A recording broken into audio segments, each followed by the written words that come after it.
Hello दोस्तों, ये हमारा वीडियो है। वीडियो को आप ले सकते हैं, हमें कोई समस्या नहीं है। नॉवेल ऑफ किंग चैनल को सब्सक्राइब करें, लाइक, शेयर और ज्यादा से ज्यादा कमेंट करना। आज हम आपको एक नई और रोमांचक कहानी सुनाने जा रहे हैं, बिलियनियर बॉय 2। चलिए शुरू करते हैं। यही सोचकर उन्होंने रेहान को कॉल लगाया। दूसरी तरफ रेहान नींद में था और फोन आने पर उसने तुरंत फोन उठा लिया। हालांकि फोन उठाते ही रेहान ने चिंते हुए कहा, बोलिए डायरेक्टर नवीन, आपको मुझसे क्या काम है? अगर कुछ बहुत जरूरी है तो ही बताइएगा। तभी डायरेक्टर नवीन ने खुश होते हुए कहा, नहीं, बस मैं आपको एक बहुत अच्छी न्यूज देने वाला हूँ। असल में पिछले कुछ दिनों में रेहान की लाइफस्टाइल पूरी तरह से खराब हो चुकी थी। ना उसके सोने का सही टाइम था और ना ही उसके जगने का। वहीं दूसरी तरफ डायरेक्टर नवीन भी अच्छे से जानते थे कि भले ही रेहान के पास बहुत पैसा है और वह हर वक्त काफी मस्ती करता रहता है, पर फिर भी रेहान को लिमिट में ये सब कुछ करना चाहिए। अगर रेहान इसी तरह की लाइफस्टाइल जीता रहा तो वह जल्दी ही बीमार हो जाएगा। फिर भी यह सब कुछ डायरेक्टर नवीन के बॉस यानी रेहान की पर्सनल लाइफ थी, जिसमें एक एम्प्लॉय होने के नाते डायरेक्टर नवीन को कुछ भी कहने का कोई अधिकार नहीं था। तभी डायरेक्टर नवीन ने थोड़ा रुकते हुए रेहान से कहा, बॉस, आपको याद तो है ना कि आज हमारी फिल्म की प्रीमियर सेरेमनी है। असल में आज यहाँ पर बहुत सारे सेलिब्रिटीज आए हैं। मैंने बिल्कुल उम्मीद नहीं की थी कि सेरेमनी खत्म होने के बाद भी मैं यहाँ से जा नहीं डायरेक्टर नवीन अपनी बात पूरी कर पाते। उससे पहले ही रेहान ने बिना सब्र किए और पूरी बात सुने बीच में ही कहा, आप अभी तक वहां से गए क्यों नहीं? क्या आप इस बात का इंतजार कर रहे हैं कि मैं आप सबको अब अच्छा खाना भी खिलाऊं? अगर ऐसा है तो मैं आज जाता हूं वहां पर और दे देता हूं सबको पार्टी। और चिंता मत कीजिए, ये पार्टी मेरी तरफ से होगी, आपका कोई खर्चा नहीं लगेगा।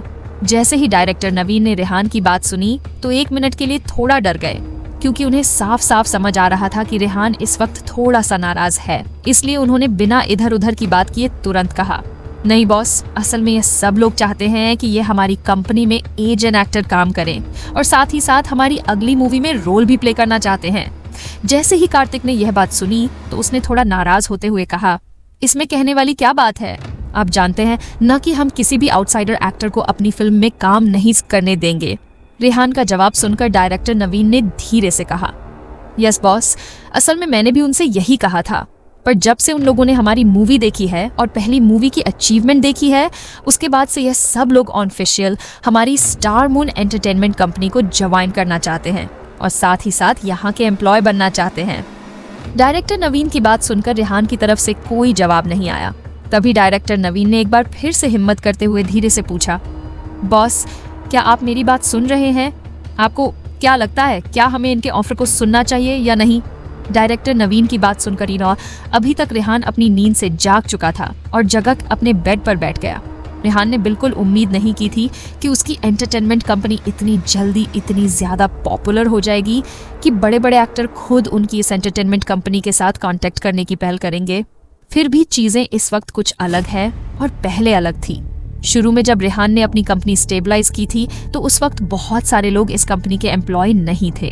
खास करके कंपनी में एक भी बड़ा सेलिब्रिटी नहीं था। अगर कोई उस वक्त खुद से रेहान की कंपनी के साथ कॉन्ट्रैक्ट साइन करने के लिए आगे आता तो शायद रेहान खुली बाहों से उसका स्वागत करता। पर फिलहाल चीजें कुछ अलग हो चुकी थी। अभी भी रेहान की कंपनी के बैनर के तले काम करने वाले सेलिब्रिटी बहुत ज्यादा बड़े नहीं थे। हालांकि एक हद तक ये सभी पॉपुलर थे और फेमस भी, और वही सिया और अवनी ने भी रेहान की कंपनी को ज्वाइन कर लिया था। इस वजह से इस एंटरटेनमेंट कंपनी की वैल्यू पहले ही बहुत ज्यादा बढ़ चुकी थी और अब रेहान को कोई नया सेलिब्रिटी अपनी कंपनी में हायर करने की बिल्कुल जरूरत नहीं थी। वैसे भी एक ही एंटरटेनमेंट कंपनी के तले इतने सारे सुपरस्टार का होना ठीक नहीं था। अगर रेहान इन सभी को अपनी कंपनी में हायर कर लेता तो हो सकता था कि आगे चलकर मूवी बनाते वक्त या कोई और काम करते वक्त इनकी प्रायोरिटी डिसाइड करने में दिक्कत आ सकती थी और हो सकता था कि कंपनी के अंदर यह सभी लोग अपॉर्चुनिटी पाने के लिए एक दूसरे से दुश्मनी लेना शुरू कर देते और कहीं ना कहीं कंपनी के अंदर एक कोल्ड वॉर शुरू हो सकता था। यही सारी बातें सोचकर रेहान ने डायरेक्टली डायरेक्टर नवीन कहा, हम और नए सेलिब्रिटी को साइन नहीं करेंगे। हमें फिलहाल किसी भी बड़े स्टार की जरूरत नहीं है। आपको नहीं लगता कि हमें हमारे खुद के स्टार्स को ही और ज्यादा ट्रेन करना चाहिए जिससे वे लोग आगे चलकर सुपरस्टार बन सके? हमें इन बड़े स्टार्स की अब कोई जरूरत नहीं है। रेहान की बात सुनकर डायरेक्टर नवीन ने तुरंत सहमत होते हुए कहा, you are right boss, actually मैं भी यही सोच रहा था। वैसे भी इन बड़े सुपरस्टार के साथ कॉन्ट्रैक्ट करने पर हम लोगों को काफ़ी बड़ी फीस इन लोगों को देनी पड़ेगी, और फिर फ्यूचर में इस बात की कोई गारंटी नहीं है कि इन लोगों की एक्टिंग या सिंगिंग की वजह से कंपनी को बहुत अच्छा फ़ायदा होगा ही, और अगर फ्यूचर में इन लोगों ने कोई स्कैंडल कर दिया तो इस वजह से हमारी कंपनी का नाम भी खराब हो जाएगा। मुझे भी लगता है कि फिलहाल इनकी हमें ज़्यादा ज़रूरत नहीं है। डायरेक्टर नवीन की सहमति मिलने के बाद रेहान ने तुरंत उनसे कहा, जब आपने और मैंने डिसाइड कर लिया है तो फिर किसी और के बारे में हमें डिस्कस करने की कोई ज़रूरत नहीं है। उन लोगों को तुरंत मना कर दीजिए। इतना कहकर रेहान ने तुरंत अपना फ़ोन कट कर दिया और वापस नींद लेने लगा। वहीं दूसरी तरफ डायरेक्टर नवीन भी थिएटर में बने स्टेज की तरफ चले गए ताकि उन लोगों को उनका जवाब दे सके, जो बहुत उम्मीद के साथ डायरेक्टर नवीन को ही देख रहे थे। अपने चेहरे पर अपोलोजेटिक एक्सप्रेशन लिए हुए और थोड़ा दुखी होने का नाटक करते हुए डायरेक्टर नवीन ने कहा, मैं आप सभी लोगों से माफ़ी चाहता हूँ। हमारी कंपनी इस वक्त कोई भी नई रिक्रूटमेंट करने की प्लानिंग नहीं कर रही है। हालांकि अगर फ्यूचर में हमें मौका मिला तो हम ज़रूर आप लोगों के साथ कॉन्ट्रैक्ट साइन करेंगे।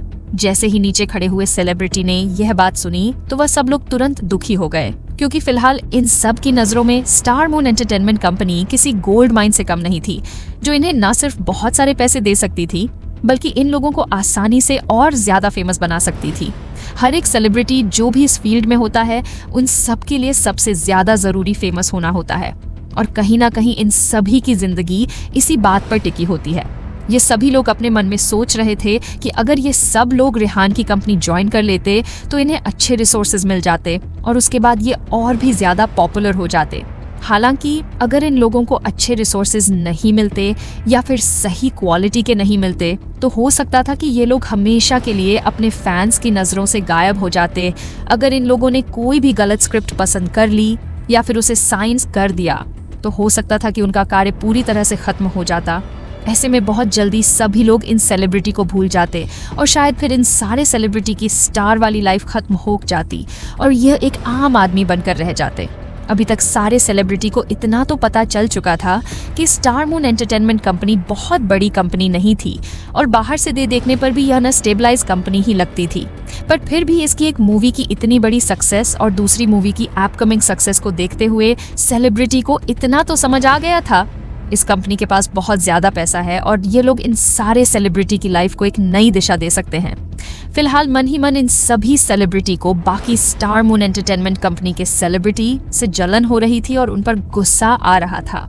एक तो वैसे ही आजकल हर कोई सिर्फ नंबर 1 को पूछता था, नंबर 2 पर आने वाला किसी को याद नहीं रहता था।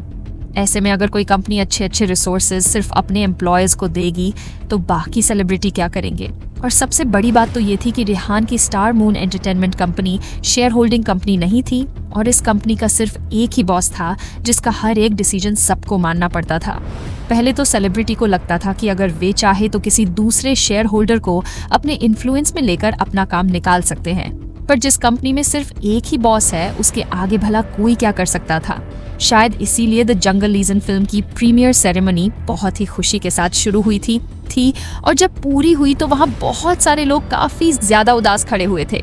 वहीं दूसरी तरफ जब बाहर खड़ी हुई मीडिया ने देखा कि प्रीमियर पूरा हो गया है तो वह सभी लोग अपनी अपनी कोशिश में लग गए ताकि बड़े बड़े सेलिब्रिटी को पकड़ सके और उनसे फिल्म को लेकर कोई अच्छी गॉसिप भरी खबर इकट्ठे कर सके। हालांकि जैसे ही बहुत सारे सेलिब्रिटी बाहर आए तो उन्हें देखकर सारे मीडिया वाले एकदम हैरान रह गए, क्योंकि किसी के भी चेहरे पर खुशी नजर नहीं आ रही थी और हर कोई उदास दिख रहा था। तभी मीडिया और फैंस के बीच में बात होनी शुरू हो गई, ये क्या है, ये सब लोग इतना ज्यादा उदास क्यों दिख रहे हैं। प्लीज डोंट टेल मी कि मूवी अच्छी नहीं है। नहीं, ऐसा हो ही नहीं सकता। अगर मूवी अच्छी नहीं बनती तो भी यहाँ गेस्ट होने के नाते ये लोग इस बात को पब्लिक में नहीं दिखा सकते थे। इन्हें ना चाहते हुए भी तारीफ करनी ही पड़ती। क्या तुम्हें नहीं लगता ये थोड़ा सा रूड बिहेव कर रहे हैं? तभी एक बहुत ज्यादा वेल इन्फॉर्म पपर सस ने चिल्लाते हुए कहा, हे सुनो, मैंने इस बारे में पता लगा लिया है। क्या पता लगा लिया है? जल्दी बताओ, तुम्हें क्या पता चला? ओ हेलो, ये एक्सक्लूसिव न्यूज है। क्या मेरा दिमाग तुम्हें खराब लगता है जो मैं ये सब कुछ तुम्हें बताऊंगा? ठीक है, हम तुम्हें पैसे देने को तैयार है। बताओ तुम्हें कितने पैसे चाहिए? बस हमें पूरी पुख्ता खबर चाहिए ही। अगर ऐसा है तो मैं बिल्कुल भी मना नहीं करूंगा। तुम में से जिसको भी अंदर जो हुआ वह न्यूज चाहिए तो सबको मुझे अलग अलग लाख देने होंगे। बट ये बहुत ज़्यादा पैसे हैं, तुम्हें शर्म नहीं आती? तुम भी हमारे ही प्रोफेशन में हो, फिर इस तरह से हमसे इतने ज़्यादा पैसे कैसे मांग सकते हो? अगर शर्म कर लूँगा तो पैसे नहीं कमा पाऊँगा। तुम लोग देख लो तुम्हें क्या करना है। अगर न्यूज़ चाहिए तो जल्दी से पैसे ट्रांसफ़र करो। मेरे पास बिल्कुल टाइम नहीं है कि मैं तुम लोगों के साथ यहाँ खड़े होकर मांडवा करूँ। जो भी पपरा ससी आज ये खबर लेकर आए थे वह एक ही दिन में बहुत ज़्यादा अमीर बन गए थे। इस वक्त मीडिया वालों ने उन्हें चारों तरफ से घेरा हुआ था और इस वक्त सभी मीडिया वाले उन्हें लगातार पैसे देकर न्यूज़ ले रहे थे। इस वजह से उन लोगों की खुशी का ठिकाना नहीं था। ठीक है, तुमने जितने पैसे मांगे थे मैंने तुम्हें दे दिए। अब जल्दी से अपना मुंह खोलो और मुझे बताओ कि अंदर क्या हुआ था। इतनी जल्दी भी क्या है? पहले मुझे थोड़ा पानी पी लेने दो। और उसके बाद उस पपड़ा सस ने ये सारी बात, जो कुछ भी अंदर हुआ, बाहर खड़े हुए मीडिया को बता दिया। जैसे ही बाहर खड़े हुए लोगों ने यह बात सुनी तो एकदम से हैरान रह गए और किसी के पास कुछ बोलने के लिए नहीं था। कुछ देर तक तो चारों तरफ सन्नाटा छा गया। हालांकि धीरे धीरे लोग अपने सेंसेस में वापस आने लगे। बट आज जो भी सेलिब्रिटी और गेस्ट आए थे वह सब लोग डायरेक्टर नवीन के साथ काम करना चाहते हैं और स्टार मून एंटरटेनमेंट कंपनी ने बाहर के लोगों के साथ काम करने से मना कर दिया है। इतने बड़े बड़े सेलिब्रिटी होकर भी यह लोग इस नई एंटरटेनमेंट कंपनी के साथ कॉन्ट्रैक्ट साइन करना चाहते हैं। क्या सच में इन सब लोगों को रिजेक्ट कर दिया गया है? जैसे कि बाहर खड़े हुए मीडिया वालों को ये बात पता चली कि अंदर आए हुए सभी गेस्ट डायरेक्टर नवीन के साथ काम करना चाहते हैं और यहाँ तक कि नई स्टेबलाइज हुई स्टार मून एंटरटेनमेंट कंपनी को ज्वाइन करना चाहते हैं। तो सब लोग हैरान रह गए और उससे भी ज्यादा हैरानी उन लोगों को तब हुई जब बब स्टार मून एंटरटेनमेंट कंपनी ने इन सब लोगों को रिजेक्ट कर दिया। जैसे ही सारे रिपोर्टर को यह बात पता चली तो वे तुरंत अपनी अपनी कंपनी की तरफ चले गए ताकि वहां से पूरी स्क्रिप्ट तैयार करके उसे इंटरनेट पर छोड़ सके। इस वक्त थिएटर के बाहर सिर्फ हजारों फैन खड़े थे और बाकी सब लोग यहाँ से जा चुके थे। यहाँ खड़े फैन अभी तक भी कंफ्यूज थे। उन्हें समझ नहीं आ रहा था कि आखिर अंदर हुआ क्या था। अभी अभी उनके सारे सेलिब्रिटी यहाँ से चले गए और उनके पीछे पीछे रिपोर्टर भी यहाँ से चले गए। हालांकि फिलहाल कोई भी डिसअपॉइंटर नवीन की ये दूसरी मूवी देखनी थी और इसके लिए इन सब लोगों ने पहले ही एडवांस में ऑनलाइन बुकिंग कर दी और एडवांस में टिकट खरीद ली थी। इसीलिए ये लोग इस बात की चिंता बिल्कुल नहीं कर रहे थे कि कल को अगर थिएटर में इन्हें इनके फेवरेट स्टार्स का फर्स्ट शो देखने को नहीं मिला तो कुछ ही देर बाद फिर से थिएटर को पब्लिक के लिए ओपन कर दिया गया था और काउंटलेस लोग लगातार थिएटर में जा रहे थे। इस वक्त इन सारे लोगों को देखकर लग रहा था जैसे इन्हें बिल्कुल भी सब्र नहीं है और यह हर हाल में आज जल्द से जल्द इस फिल्म को देखना चाहते हैं ताकि इनका सारा सस्पेंस दूर हो सके। प्लीज हमें जल्दी से बताइए कि कौन से थिएटर में द जंगल लीजेंड फिल्म दिखाई जाने वाली है। जल्दी से मुझे 2 पॉपकॉर्न के बड़े वाले पैक दे दो। मुझे द जंगल लीजेंड फिल्म देखनी है और मैं बिल्कुल भी 1 सेकंड की भी देर नहीं करना चाहता हूँ। बाहर खड़ी हुई ऑडियंस काफी देर से थिएटर के रीओपन होने का इंतजार कर रही थी और अब किसी में भी और ज्यादा इंतजार करने का सब्र बिल्कुल नहीं था। मूवी की स्क्रीनिंग अभी तक शुरू भी नहीं हुई थी और लोग 10 मिनट पहले ही जाकर बैठ गए थे। इस वक्त सभी का एक्साइटमेंट लेवल बहुत ज्यादा हाई था और हर कोई बहुत ध्यान से स्क्रीन की तरफ देख रहा था कि कब मूवी शुरू हो और कब ये लोग फिल्म देखना शुरू करेंगे। वहीं दूसरी तरफ सिनेमा ने बिल्कुल उम्मीद नहीं की थी कि यह फिल्म इतनी ज्यादा पॉपुलर हो जाएगी, क्योंकि इस फिल्म को खरीदने के लिए ऑनलाइन परचेज की हुई टिकट की संख्या बहुत ज्यादा थी।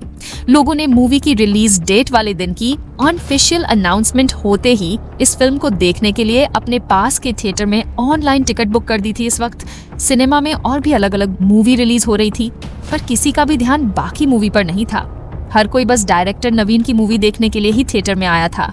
जैसा कि सब लोगों को पता था कि जुनैद का परिवार ज्यादातर थिएटर्स का मालिक था, इसीलिए जैसे ही उन लोगों को पता चला कि द जंगल लीजेंड फिल्म की डिमांड ज्यादा है तो तुरंत उन लोगों ने बाकी फिल्मों की स्क्रीनिंग का टाइम कम कर दिया और हर जगह हर स्लॉट पर सिर्फ डायरेक्टर नवीन की मूवी ही दिखाई जा रही थी। कुछ सिनेमा ने तो बाकी मूवी को पूरी तरह से हटा दिया था और सिर्फ पूरे दिन यही एक मूवी ही दिखाई जा रही थी। आज एक बार फिर से डायरेक्टर नवीन की मूवी ने कमाल कर दिया था और चारों तरफ सिर्फ इसी मूवी की चर्चा हो रही थी। आज जब बॉक्स ऑफिस का पहले दिन का कलेक्शन देखा गया तो डायरेक्टर नवीन के लिए इन डाटा पर विश्वास कर पाना बहुत ज्यादा मुश्किल लग रहा था। डायरेक्टर नवीन की आंखें हैरानी से लगभग बाहर आने को थी और घबराहट से उनके हाथ कांप रहे थे। फिर भी डायरेक्टर नवीन ने थोड़ी सी हिम्मत करते हुए रेहान को अपने कांपते हुए हाथों से कॉल किया और कहा, बॉस वो बॉक्स ऑफिस। डायरेक्टर नवीन को इतना ज्यादा घबराया हुआ देखकर रेहान ने बीच में ही कहा, क्या हुआ है बॉक्स ऑफिस के साथ? आपको कब से हकलाने की बीमारी हो गई? ठीक से बोलिए, क्या हुआ है? रेहान की बात सुनकर डायरेक्टर नवीन ने जल्दी से खुद को रिलैक्स किया और पास में रखा हुआ पानी का गिलास पीते हुए कुछ देर लंबी गहरी सांस ली और फिर रेहान से कहा, सॉरी बॉस, मैं थोड़ा ज्यादा ही एक्साइटेड हो गया था। मुझे अभी अभी पता चला है कि बॉक्स ऑफिस पर हमारी मूवी का फर्स्ट डे कलेक्शन $1 मिलियन का रेकॉर्ड ब्रेक कर चुका है। इस वक्त एक्साइटमेंट की वजह से डायरेक्टर नवीन के शरीर में जीतना भी खून था। वह पूरी तरह से ऊब रहा था। अगर डायरेक्टर नवीन ने अभी अभी अपनी एक्साइटमेंट को कम करने के लिए दवाई नहीं ली होती तो शायद इतनी ज्यादा एक्साइटमेंट से उन्हें सेरेब्रल हेमरेज हो जाता। दवाई लेने के बाद भी डायरेक्टर नवीन की घबराहट कम नहीं हुई थी और अभी भी उन्हें एक अजीब सी बेचैनी महसूस हो रही थी। वही जब रेहान ने डायरेक्टर नवीन की बात सुनी तो उसने हैरान होते हुए कहा, क्या कहा? एक 100 मिलियन का रिकॉर्ड ब्रेक कर दिया? इतनी जल्दी क्या? सच में मूवी इतनी अच्छी थी? असल में अभी तक रेहान को ऐसा लग रहा था कि उसने आज तक जो भी मूवी प्रोड्यूस की है उसमें सिर्फ उसकी पहली मूवी सबसे ज्यादा अच्छी थी। पर जरूरी तो नहीं था कि जो रेहान को सही लगता था वही बाकी ऑडियंस को भी सही लगे। आज का डाटा देखकर रेहान को इतना तो पता चल गया था कि लोगों को हिस्टोरिकल मूवी से ज्यादा साइंस फिक्शन हॉरर मूवीज पसंद आ रही थी। सिर्फ लिटिल गोरिल्ला की परफॉर्मेंस की वजह से लोग इतना ज्यादा इस मूवी को पसंद नहीं कर रहे थे, बल्कि इसके पीछे एक और अमेजिंग कारण था। और वह कारण था कि इस फिल्म की लोकेशन बहुत ही ह्यूमर ट्रॉपिकल रेन फॉरेस्ट इलाके की थी और इस फिल्म में मैं एक्ट्रेस भी ज्यादातर खूबसूरत लड़कियां थी और साथ ही साथ ये सभी बहुत ही ज्यादा फेमस सेलिब्रिटी थी। कहीं ना कहीं फीमेल सेलिब्रिटी होने की वजह से इस फिल्म को देखने वाले ज्यादातर मेल ऑडियंस यहाँ आए थे। इतनी सारी खूबसूरत फीमेल एक्ट्रेस को काम करता हुआ देखकर ज्यादातर सभी लड़के बहुत ज्यादा एक्साइटेड हो गए थे और घर आने के बाद भी उन सब लोगों के दिमाग में अभी भी फिल्म का एक एक सीन और उसमें इन खूबसूरत एक्ट्रेस का चेहरा ही दिखाई दे रहा था, जिसकी वजह से शायद रात भर ये लोग सो भी नहीं पाए थे। इस मूवी के हिट होने का एक और कारण यह भी था कि इस फिल्म की बराबरी करने वाली कोई भी फिल्म इस वक्त थिएटर में रिलीज नहीं हुई थी। जो छोटे बजट की फिल्म रिलीज हुई थी उन पर ऑडियंस ने बहुत ज्यादा ध्यान नहीं दिया था और बाकी कंपटीशन कम होने की वजह से कहीं ना कहीं इस मूवी को ज्यादा स्पेस मिल रहा था और इसमें खान परिवार ने भी रेहान का बहुत साथ दिया था। फिल्म के पहले दिन $1 मिलियन का रिकॉर्ड ब्रेक करना अपने आप में बहुत बड़ी बात थी और इसके पीछे कहीं ना कहीं शायद लिटिल गोरिल्ला की वह फोटो भी वायरल होने का कारण था, जिसे आइलैंड पर घूमने आए लोगों ने इंटरनेट पर वायरल कर दिया था।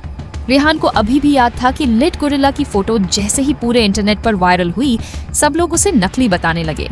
हालांकि एक बहुत ही अच्छी और पहुंची हुई वेबसाइट ने इस बात को कंफर्म किया था कि यह गोरिल्ला असली है, जिसके बाद काफी दिनों तक इंटरनेट पर इस खबर को लेकर बहुत ज्यादा हंगामा हुआ था।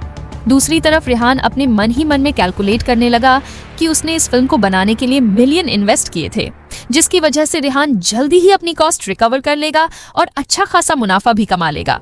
वैसे भी मूवी लगभग 2 महीने तक सिनेमा में दिखाई जाने वाली थी और तब तक रेहान आराम से इस फिल्म से बहुत ज्यादा पैसा कमा सकता था। अगर आने वाले टाइम में किसी तरह का फ्लक्चुएशन हुआ तो भी उस सिचुएशंस को हैंडल करना रेहान के लिए ज्यादा मुसीबत वाली बात नहीं होगी। रेहान को पूरा विश्वास था कि अगर पहले दिन फिल्म से 0 मिलियन रुपए की कमाई हो सकती है तो आगे आने वाले दिनों में भी अच्छी कमाई ही होगी और हुआ भी कुछ ऐसा ही जैसा कि रेहान ने उम्मीद की थी। रिलीज के दूसरे दिन बॉक्स ऑफिस में और ज्यादा बढ़ोतरी देखी गई थी। पहले दिन $1 मिलियन की कमाई हुई थी और दूसरे दिन बॉक्स ऑफिस से 1 मिलियन की कमाई की गई थी और उसके बाद तीसरे दिन यह कमाई बढ़कर 1415 मिलियन हो गई और चौथे दिन उससे भी ज्यादा 167 मिलियन रुपए की कमाई की गई। अभी तक रेहान की सिर्फ 4 दिनों में ही सारी कॉस्ट भी रिकवर हो गई थी और इसके साथ साथ जो मुनाफा कमाया गया था उसमें से 46% खान परिवार ने लिया था और बाकी का 60% रेहान को मिला था। फिल्म का प्रोड्यूसर होने की वजह से रेहान को इस मूवी से काफी अच्छा मुनाफा हो रहा था और अगर देखा जाए तो लगभग 1 हफ्ते बाद इस फिल्म का बॉक्स ऑफिस कलेक्शन देखकर पूरा देश हैरान रह गया था। किसी को भी इस बात पर विश्वास नहीं हो रहा था कि 1 हफ्ते में इस फिल्म की कमाई $1 बिलियन से ज्यादा की हो गई थी। डायरेक्टर नवीन जिन्होंने यह बात सुनी तो पूरी तरह से पागल हो गए और ऐसा ही कुछ हाल खान बिजनेस का भी था। वे सब लोग भी इस बात का विश्वास नहीं कर पा रहे थे और कहीं ना कहीं खुशी से यह लोग भी पागल हो गए थे। मीडिया के अंदर एक अलग ही खुशी और एक्साइटमेंट देखने को मिल रही थी और ऑडियंस जिसकी वजह से ये सब कुछ मुमकिन हो पाया था उसने तो अपना आप ही खो दिया था और अलग अलग तरह से इस फिल्म की सक्सेस को एंजॉय करने के लिए इस पर मीम्स और इमोजी बनानी शुरू कर दिए। हालांकि इन सबसे अलग रेहान अभी भी काफी ज्यादा रिलैक्स था और उसके जितने भी अपोनेंट्स थे वे सब लोग एकदम दंग रह गए थे। रेहान की स्टार मून एंटरटेनमेंट कंपनी, जिसे मुश्किल से ही कोई इस इंडस्ट्री में जानता था, इसने 2 मूवी बनाई थी और इस 2 मूवी में इस कंपनी ने पूरी फिल्म इंडस्ट्री को हिलाकर रख दिया था। पहली मूवी ने अपने जो रिकॉर्ड कायम किए थे, दूसरी मूवी ने अपने ही पहली फिल्म के रिकॉर्ड तोड़ दिए और पूरी दुनिया में छा गई। इस तरह की अचीवमेंट और अर्निंग देखकर लोगों को काफी ज्यादा डर लग रहा था। जो कंपनियां इस एंटरटेनमेंट इंडस्ट्री में बहुत ज्यादा सालों से थीं, उन्होंने भी अभी तक इस तरह का कोई कारनामा नहीं किया था जो रेहान की कंपनी ने सिर्फ कुछ महीनों में करके दिखा दिया था। इस वक्त बड़े बड़े स्टार अपने आप को उस वक्त के लिए कोस रहे थे जब उन्हें अपनी कॉन्ट्रैक्टेड कंपनी के साथ कॉन्ट्रैक्ट करके खुद पर प्राउड फील हो रहा था। सब लोगों को लग रहा था कि कुछ सोने के टुकड़ों को देखकर उन्होंने 8 से 10 साल का कॉन्ट्रैक्ट कर लिया और वही पूरी की पूरी सोने की खदान जैसी स्टार मून एंटरटेनमेंट कंपनी को उन लोगों ने जितना कम समझा था, यह उनकी उम्मीदों से उतनी ही ज्यादा तेजी से उभर कर आई। हर किसी को अब बस इसी कंपनी के साथ अपना रिश्ता बनाना था, अपना कॉन्ट्रैक्ट साइन करना था। हर कोई यही सोच रहा था कि इस स्टार मून एंटरटेनमेंट कंपनी के मालिक को भगवान थोड़ी सी सद्बुद्धि दे दे और वह अपनी कंपनी के बाहर के सेलिब्रिटी के साथ मूवी बना ले ताकि इन सब लोगों का भला हो सके।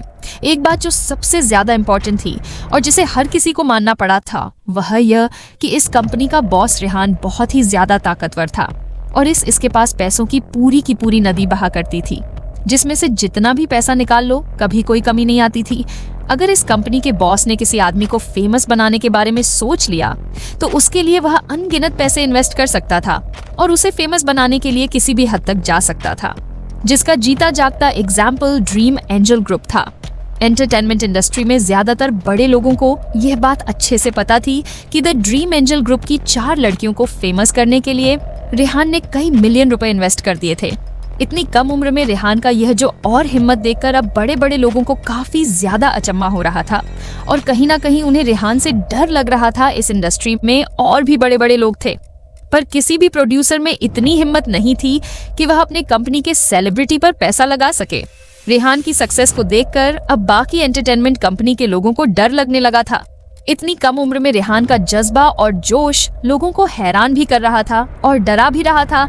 यह सभी एंटरटेनमेंट कंपनी वाले जानते थे कि यह कभी भी रेहान की तरह हिम्मत और जोश दिखाकर अपने सेलिब्रिटीज पर ज्यादा पैर नहीं लगा सकते थे और ना ही उन्हें फेमस बनाने के लिए कोई भी रिस्क ले सकते थे। उन्हें इस बात का डर था कि अगर उन्होंने इतना पैसा इन्वेस्ट किया तो हो सकता है कि कुछ टाइम के लिए उनके सेलिब्रिटी फेमस हो जाए, पर फिर भी अगर आगे चलकर ऑडियंस उन्हें भूल गई तो उनकी सारी मेहनत खराब हो जाएगी। शुरू में जब रेहान ने ड्रीम एंगल ग्रुप पर इन्वेस्ट पे एक की मात्रा पे की मात्रा टकिया था तो लोगों को रेहान की यह हरकत बेवकूफी भरी लग रही थी और हर कोई उसे छोटा समझकर उस पर हंस रहा था। हालांकि ड्रीम एंजल ग्रुप ने अपने ऊपर किए हुए विश्वास को सही ठहराया और जल्दी ही रेहान को उनकी एक्टिंग और सिंगिंग की वजह से काफी मुनाफा हुआ था। वहीं दूसरी तरफ रेहान की दूसरी फिल्म द जंगल लीजेंड को रिलीज हुए 1 हफ्ते से ज्यादा हो चुका था और अभी भी इसकी पॉपुलर कम नहीं हो रही थी। इंटरनेट पर हर दिन न्यूज़पेपर की हेडलाइन सिर्फ इस फिल्म की सक्सेस और बॉक्स ऑफिस कलेक्शन को लेकर ही दिखाई जाती थी। इस वक्त ऐसा लग रहा था जैसे पूरे देश में इस फिल्म की सक्सेस के अलावा और कोई भी बड़ा टॉपिक नहीं है, या शायद बड़ा टॉपिक होते हुए भी कोई भी मीडिया वाला उस बात पर ज्यादा ध्यान नहीं दे रहा था। रेहान खुद भी यही सब देख रहा था। हर एक न्यूज़पेपर की हेडलाइन पर सिर्फ यही बातें दिखाई दे रही थी। Movie broke the record on of box office day actors were so eye-catching the special effect exploded। हालांकि इन सब से अलग कुछ नेटिजन्स ऐसे भी थे जो इस फिल्म को बहुत ही प्रोफेशनल तरीके से नोटिस कर रहे थे और उन्हें ऐसा लग रहा था जैसे इस फिल्म में दिखाया जाने वाला सफेद फर वाला गोरिल्ला बहुत ज्यादा रियलिस्टिक है। इस वक्त बहुत सारी बड़ी बड़ी कंपनियां थी प्रोफेशनल एनालिटिकल सॉफ्टवेयर का इस्तेमाल करके इस बात का पता लगाने की कोशिश कर रही थी कि फिल्म में दिखाया जाने वाला जानवर असली है या फिर कोई स्पेशल इफेक्ट है। और उसके बाद जो रिजल्ट लोगों को पता चला वो वाकई किसी के लिए भी विश्वास कर पाना बहुत ज्यादा मुश्किल था। बहुत से लोग ऐसे थे जिन्हें रेहान के लिटिल गोरिल्ला के बारे में शूटिंग के दौरान जो खबर आई थी उसका पता था, पर फिर भी उनसे ज्यादा लोग ऐसे थे जिनका ध्यान लिटिल गोरिल्ला वाली खबर पर नहीं पड़ा था और वह अब इस बात का पता लगाने पर जुटे हुए थे। इम्पॉसिबल, ये सब कैसे सच हो सकता है? इतना बड़ा गोरिल्ला असलियत में कहाँ मिलता है? तुम सही कह रहे हो, ये मॉन्स्टर जैसा दिखने वाला गोरिल्ला असलियत में कैसे हो सकता है? मुझे तो सॉफ्टवेयर के डाटा पर भी विश्वास नहीं हो रहा है। अगर ये कोई जेनेटिक म्यूटेशन है तो भी इतना भयानक और बड़ा गोरिल्ला असलियत में इस दुनिया में होना बिल्कुल नामुमकिन है। इतना बड़ा गोरिल्ला कैसे बड़ा हुआ होगा? मैंने तो आज से पहले इसके बारे में कभी नहीं सुना था और ना ही ऐसा कुछ कभी देखा था। इस वक्त पूरे इंटरनेट पर दो तरह की बातें हो रही थी। पहली कि यह लिटिल गोरिल्ला असली है या नकली। कुछ को लग रहा था कि यह नकली है पर स्पेशल इफेक्ट की वजह से असली दिख रहा है।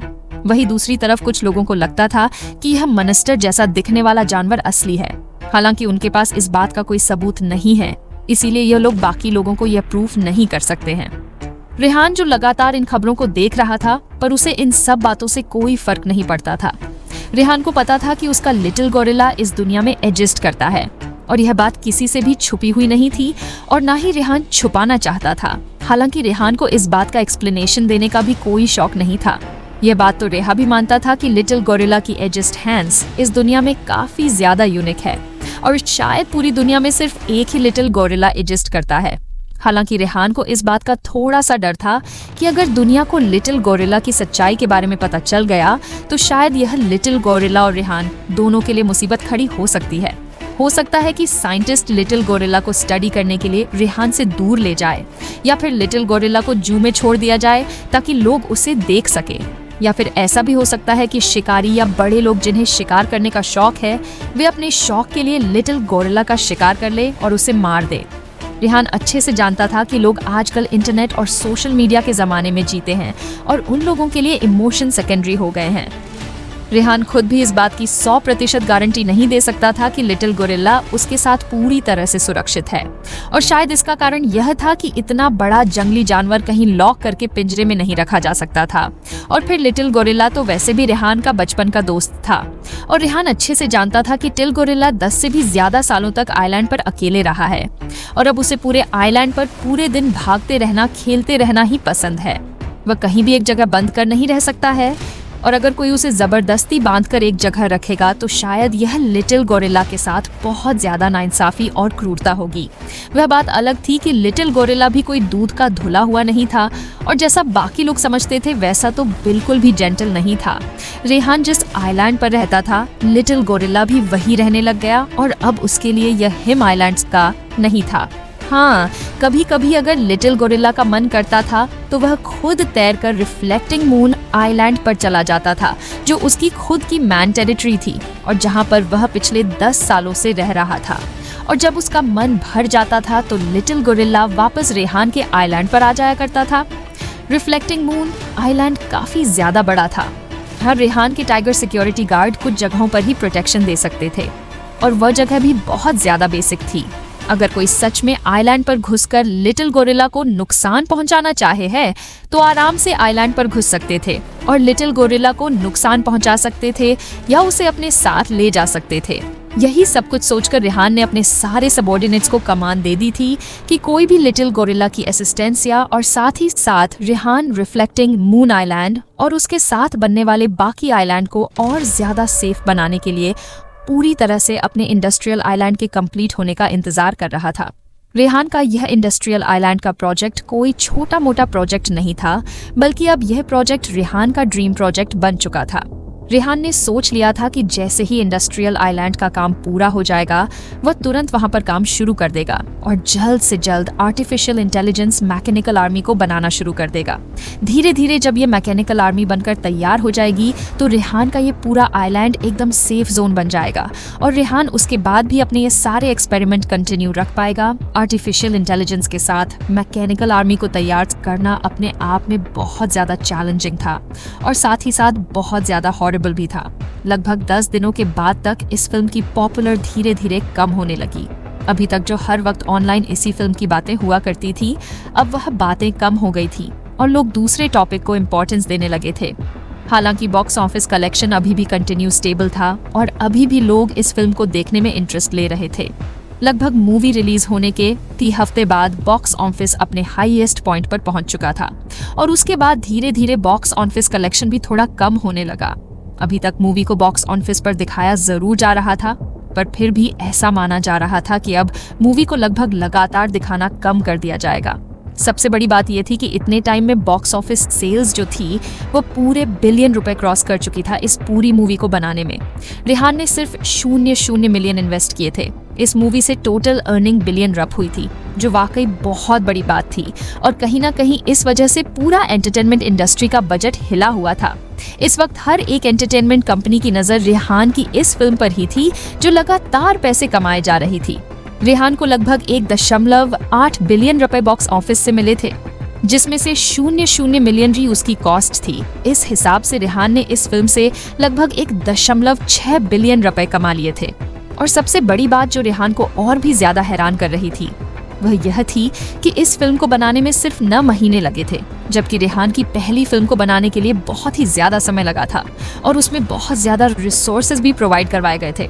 सिर्फ 3 महीने में 1 फिल्म बनाकर उसे रिलीज कर देना अपने आप में बहुत ही गजब की बात थी और इस वजह से पूरी एंटरटेनमेंट इंडस्ट्री बहुत ज्यादा दंग थी। हजारों लोग इस इंडस्ट्री में ऐसे थे जो इस वक्त रेहान और उसकी किस्मत से जलन महसूस कर रहे थे। अपनी इस सक्सेस को एंजॉय करने के लिए रेहान ने एक बार फिर से अपने आइलैंड पर अपने मैनर में एक बैंक्वेट पार्टी ऑर्गेनाइज की थी और इस बार जो सेलिब्रेशन किया जा रहा था वह और भी ज्यादा इंटरेस्टिंग और एक्सप्लोसिव हो गया था, क्योंकि रेहान ने पहले ही सब लोगों को वादा किया था कि वह अपनी बॉक्स ऑफिस अर्निंग में से 0 मिलियन रिवॉर्ड के तौर पर देगा। जिन भी लोगों ने फिल्म में पार्टिसिपेट किया था और बाकी काम देखे थे, उन सब लोगों को ये रिवॉर्ड मिलने वाला था।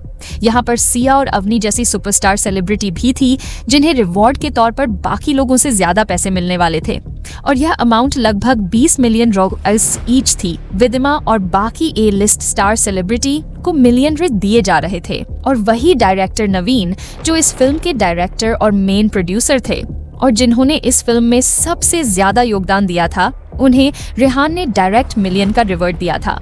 बाकी जो भी लोग बच गए थे और इस फिल्म में किसी न किसी तरह से योगदान दिया था, उन सबको 1 मिलियन से मिलियन तक का अवार्ड दिया गया था। और जो लोग फिल्म की शूटिंग के दौरान बाकी तरह का काम संभालते थे, उन्हें रेहान की तरफ से 0 से 1 लाख रुपए तक का रिवॉर्ड मिला था। इस तरह से कहा जा सकता है कि रेहान ने इस बार दिल खोलकर सबको बहुत ज्यादा पैसे दिए थे। आज सभी लोगों के लिए पार्टी रखी गई थी। हालांकि यह बात बाकी लोगों को इतना हैरान नहीं कर रही थी जितना रेहान ने उन्हें जो अपना अगला सरप्राइज दिया था उससे हो रही थी। असल में रेहान ने अभी अपने पास के एक हिजू में एक न्यूली डेवलप्ड रेजिडेंशियल एरिया खरीद लिया था, ताकि रेहान के लिए काम करने वाले किसी भी एम्प्लॉय को कोई भी दिक्कत ना हो। ये सभी लोग रेहान के ऑफिशियल एम्प्लॉय थे, इसीलिए इनके स्टेटस और ग्रेड के हिसाब से इन्हें घर मिलने वाला था। ऑर्डिनरी एम्प्लॉय को 3 बेडरूम और 1 लिविंग रूम वाला फ्लैट दिया गया था। वही जो लोग मिडिल और ऊपर मैनेजमेंट में काम करते थे, उन्हें 4 बेडरूम वाला आलीशान मेंशन दिया गया था और जो एम्प्लॉय रेहान के काफी करीब थे, उन लोगों को समुद्र के किनारे जो मेंशन बना हुआ था वह दिया गया था। हालांकि कुछ एम्प्लॉय ऐसे भी थे जो बहुत अच्छा काम नहीं कर रहे थे या फिर जिन्होंने अभी कंपनी को ज्वाइन किया था, उन सब लोगों को एक होटल अपार्टमेंट दिया था। हालांकि यह सब कुछ रेहान ने कोई गिफ्ट के तौर पर इन्हें नहीं दिया था, बल्कि यह सब कुछ टेम्पररी तौर पर किया गया था। जैसे ही यहाँ काम करने वाले लोग फिल्म या सिंगिंग का अपना प्रोजेक्ट पूरा कर देंगे, तो इन्हें वापस इन फ्लैट्स को खाली करना होगा और आगे काम करने वाले लोगों को यह जगह फिर से रेडिस्ट्रिक्टिंग बेनिफिट अपने एम्प्लॉयज को दिए थे। वो वाकई बहुत ज्यादा अच्छे थे। अगर देखा जाए तो दुनिया की टॉप 500 कंपनीज भी अपने एम्प्लॉय को इस तरह का बेनिफिट नहीं देती थी। हाँ, ये टॉप कंपनियां अपने एम्प्लॉय को वाउचर डिस्काउंट या छोटा मोटा बोनस दिया करती थी, पर इस तरह से रेहान की तरह फुल बेनिफिट कभी नहीं दिया था। यहाँ तक कि रेहान ने तो अपने सबसे लो लेवल के एम्प्लॉय तक को भर दिया था। ये वाकई बहुत बड़ी बात थी। इस वक्त पूरे बैंकेट हॉल में रेहान की लंबी उम्र के लिए लोग दुआ कर रहे थे और साथ ही साथ सभी लोग एक साथ अपने वाइन के गिलास को उठाते हुए रेहान के लिए टोस्ट भी कर रहे थे। इस वक्त पार्टी में काफी ज्यादा जोश दिखाई दे रहा था और इस वक्त पार्टी अपने हाईएस्ट एंड पर पहुंच चुकी थी। असल में इस पूरे अपार्टमेंट को खरीदने में रेहान को बहुत ज्यादा पैसा खर्च नहीं करना पड़ा था, क्योंकि यह जगह बहुत ज्यादा एरिया में नहीं फैली हुई थी और ना ही रेहान के साथ काम करने वाले यह एम्प्लॉय बहुत ज्यादा थे, क्योंकि रेहान की कंपनी कोई मल्टीनेशनल कंपनी या टॉप 100 कंपनी जम से नहीं थी जहां पर लाखों लोग काम करते हो। रेहान ने आज जिन लोगों को रिवॉर्ड दिया था वे सब एंटरटेनमेंट कंपनी के ही लोग थे और इनकी संख्या गिनती में 200 से भी कम थी। इसीलिए बाकी लोग जितना सोच रहे थे रेहान ने उतने पैसे भी खर्च नहीं किए थे। और सबसे बड़ी बात, जुनैद ने भी इन अपार्टमेंट के कंस्ट्रक्शन में इन्वेस्टमेंट किया था और कहीं ना कहीं जुनैद कंस्ट्रक्शन में इन्वेस्ट कर रहा था, इसलिए रेहान को यह अपार्टमेंट कम पैसों में मिल गए थे। असल में पिछली 2 मूवी से रेहान ने बिलियन रुपए का प्रॉफिट कमाया था और ऐसा ही कुछ खान परिवार के साथ भी हुआ था। उन्होंने बिलियन से भी ज्यादा का प्रॉफिट इन 2 फिल्म से कमा लिया था और शायद इसीलिए इस खुशी को जाहिर करने के लिए रेहान और जुनैद ने यह कदम उठाया था।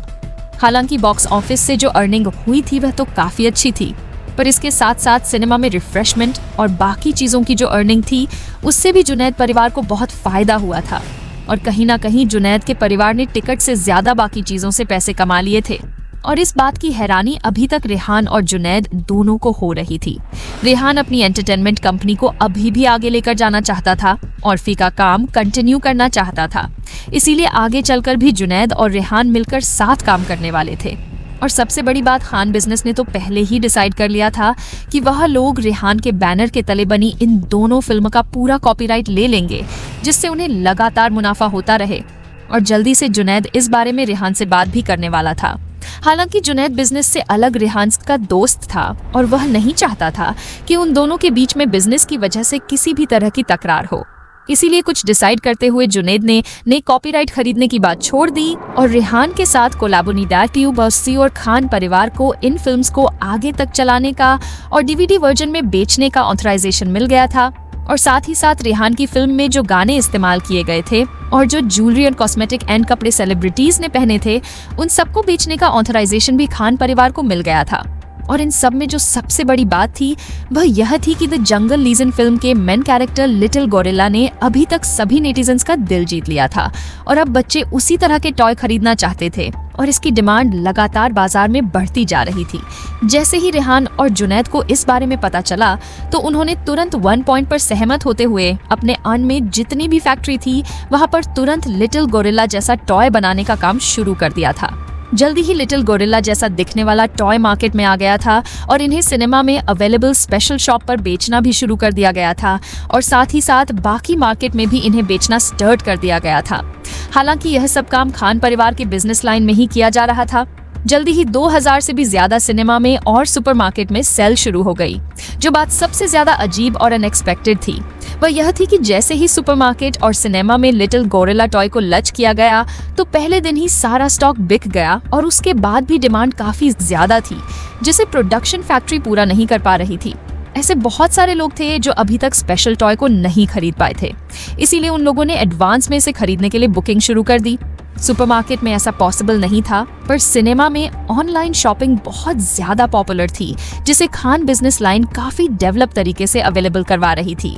अभी तक ये लिटिल गोरिल्ला का मेल टॉय पूरे हिजू में बहुत ज्यादा फेमस हो चुका था। इन सब के अलावा रेहान की 2 मूवी में जो भी चीजें इस्तेमाल की गई थी और ज्वेलरी वगैरह सेलिब्रिटी ने पहनी थी वह भी बहुत ज्यादा फेमस हो रही थी। लिटिल गोरिल्ला की मेल टॉय को लगभग 1 महीने तक मार्केट में सेल आउट किया गया था और इस दौरान इसके लिए पब्लिक में जो क्रेज था वह लगातार बढ़ते जा रहा था और इस वजह से रेहान को कुछ और बिलियन रुपयों का प्रॉफिट हो गया था। रेहान ने जब देखा कि उसके बैंक अकाउंट में लगातार पैसे बढ़ते ही जा रहे हैं तो उसने गहरी लंबी सांस लेते हुए खुद से कहा, ओह गॉड, मैं कब इन सारे पैसों को खर्च करूंगा। राधिका, जो दूर से ही रेहान को खुद से बात करते हुए देख रही थी, वह उसके पास आते हुए बोली, बॉस क्या हुआ, आप खुद से बात क्यों कर रहे हैं, क्या कोई परेशानी है? राधिका का सवाल सुनकर रेहान ने उससे कहा, हाँ एक्चुअली मैं ये सोच रहा हूँ कि मेरे बैंक अकाउंट में इतने सारे जो पैसे आ गए हैं मैं उन्हें कैसे खर्च करूँ। जैसे ही राधिका ने ये बात सुनी तो उसका मुंह एकदम बंद रह गया। उसे समझ नहीं आ रहा था कि वह रेहान के इस सवाल का उसे क्या जवाब दे। वहीं दूसरी तरफ रेहान भी सिर्फ मजाक कर रहा था और वह जानता था कि जितनी स्पीड से उसके पास ये पैसे आ रहे हैं उतनी ही स्पीड से ये पैसे खर्च भी हो जाएंगे। जब एक बार इंडस्ट्री का प्रोडक्शन का काम शुरू हो जाएगा, इंडस्ट्रियल आइलैंड का काम शुरू होने के बाद यहाँ पर रॉ मटेरियल परचेस करने की कॉस्ट ही बहुत ज्यादा हाई होगी। रेहान को इस फैक्ट्री में आर्टिफिशियल इंटेलिजेंस रोबोट बनाने थे, जिसके लिए जितना भी पैसा लगाया जाए वह कम था और शायद रेहान के पास इस वक्त जो पैसा था वह भी काफी नहीं था। फिर भी फैक्ट्री में जो भी प्रोडक्शन होने वाला था उन सब की लिस्ट पहले की तैयारी की जा चुकी थी और यहाँ पर सिर्फ रोबोट ही नहीं बनाए जाने वाले थे। बल्कि और भी बहुत सारी चीजों का प्रोडक्शन होने वाला था।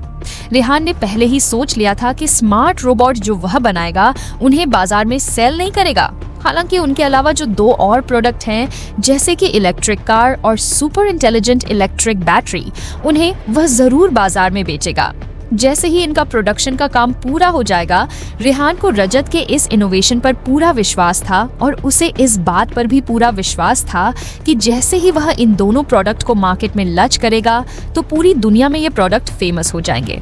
और इस मामले में तो इस वक्त दुनिया में रेहान का कोई भी कंपटीटर अवेलेबल नहीं था। ऑफ कोर्स अभी मार्केट में इलेक्ट्रिक कार चल रही थी और उनकी बिक्री भी काफी जोर शोर से हो रही थी, पर फिर भी इन कार की बैटरी लाइफ बहुत ज्यादा नहीं थी और इन बैटरी को चार्ज करने में भी बहुत ज्यादा टाइम लगता था और यहाँ बैटरी जल्दी ही खर्च भी हो जाया करती थी, जिसकी वजह से गाड़ी के मालिक को बहुत ज्यादा परेशानी होती थी। हालांकि जैसे ही रेहान की सुपर कार लॉन्च होगी तो पूरी दुनिया में एक अलग ही तहलका मच जाएगा और टेक्नोलॉजी का एक नया दौर शुरू हो जाएगा। रेहान जो इलेक्ट्रिक कार बनाने वाला था, उनकी लाइफ कम से कम 10 साल से ज्यादा की होगी और इन्हें चार्ज करने में भी बहुत कम टाइम लगेगा, शायद इतना कि आराम से एक सिगरेट को जलाकर उसके कश लिए जा सके। और सबसे बड़ी बात, एक बार चार्ज करने के बाद इस इलेक्ट्रिक कार को 1000 किलोमीटर तक आराम से चलाया जा सकता था। जिस हिसाब से इंडिया में और वर्ल्ड में इलेक्ट्रिक कार को लॉन्च किया जा रहा है और दुनिया को इसी में एक फ्यूचर दिखाई दे रहा है, उस हिसाब से रेहान का यह नया इनोवेशन पूरी दुनिया में एक नई पहल शुरू कर देगा। रेहान के पास इतनी बड़ी पावर थी, उसी वजह से रेहान को पूरा विश्वास था कि आने वाला टाइम उसके लिए बहुत ही बेहतर साबित होगा और वह आराम से टेक्नोलॉजी की इस दुनिया पर राज कर पाएगा। रेहान की इस फैक्ट्री के अंदर आर्टिफिशियल इंटेलिजेंस इलेक्ट्रॉनिक प्रोडक्ट में सब तरह के प्रोडक्ट बनने वाले थे, चाहे फिर वो स्मार्टफोन का एलिवेशन हो या फिर दूसरे होम अप्लायंसेस। वैसे तो मार्केट में अभी तक इस तरह के प्रोडक्ट आने शुरू हो गए थे और एक से एक नए स्मार्टफोन आ रहे थे, पर फिर भी उन सब में जो एक चीज नहीं थी वो रेहान के पास थी और वो थी आर्टिफिशियल इंटेलिजेंस जीरो, जो इस टेक्नोलॉजी से बहुत आगे काम कर रहा था और इसका पूरी दुनिया में फिलहाल कोई कंपैरिजन नहीं था। जैसे ही एक बार ये सारे प्रोडक्ट बनकर आ जाएंगे तो उसके बाद रेहान इन सब में जीरो को इंस्टॉल कर देगा, जो उसके प्रोडक्ट को सुपीरियर बना देगा और जो भी कस्टमर रेहान की फैक्ट्री में बने हुए प्रोडक्ट को खरीदेगा, वे सब लोग आराम से आर्टिफिशियल इंटेलिजेंस सर्विस का मजा ले पाएंगे। और आगे तो सुपर इलेक्ट्रिक कार को भी बिना इंसान के चलाया जा सकेगा और जीरो जो इस कार को ड्राइव करेगा, उसकी स्किल इस वक्त से और भी ज्यादा अच्छी हो जाएगी। रेहान के दिमाग में सारी प्लानिंग काफी टाइम से चल रही थी। हालांकि अभी भी रेहान को इंडस्ट्रियल आइलैंड के डेवलप होने का इंतजार करना था, क्योंकि रेहान के इन सभी सपनों को पहली उड़ान वहां बनने वाली लेबोरेटरी और फैक्ट्री ही दे सकती थी। रेहान ने सोच लिया था कि जैसे ही उसकी यह फैक्ट्री बन जाएगी तो फिर तुरंत यहाँ पर अपने विश्वास का पर्सन इन चार्ज लगा देगा, जो यहाँ का सारा मैनेजमेंट देखेगा और जो इंसान ये काम संभालेगा उसका नाम भी रेहान ने पहले ही सोच लिया था।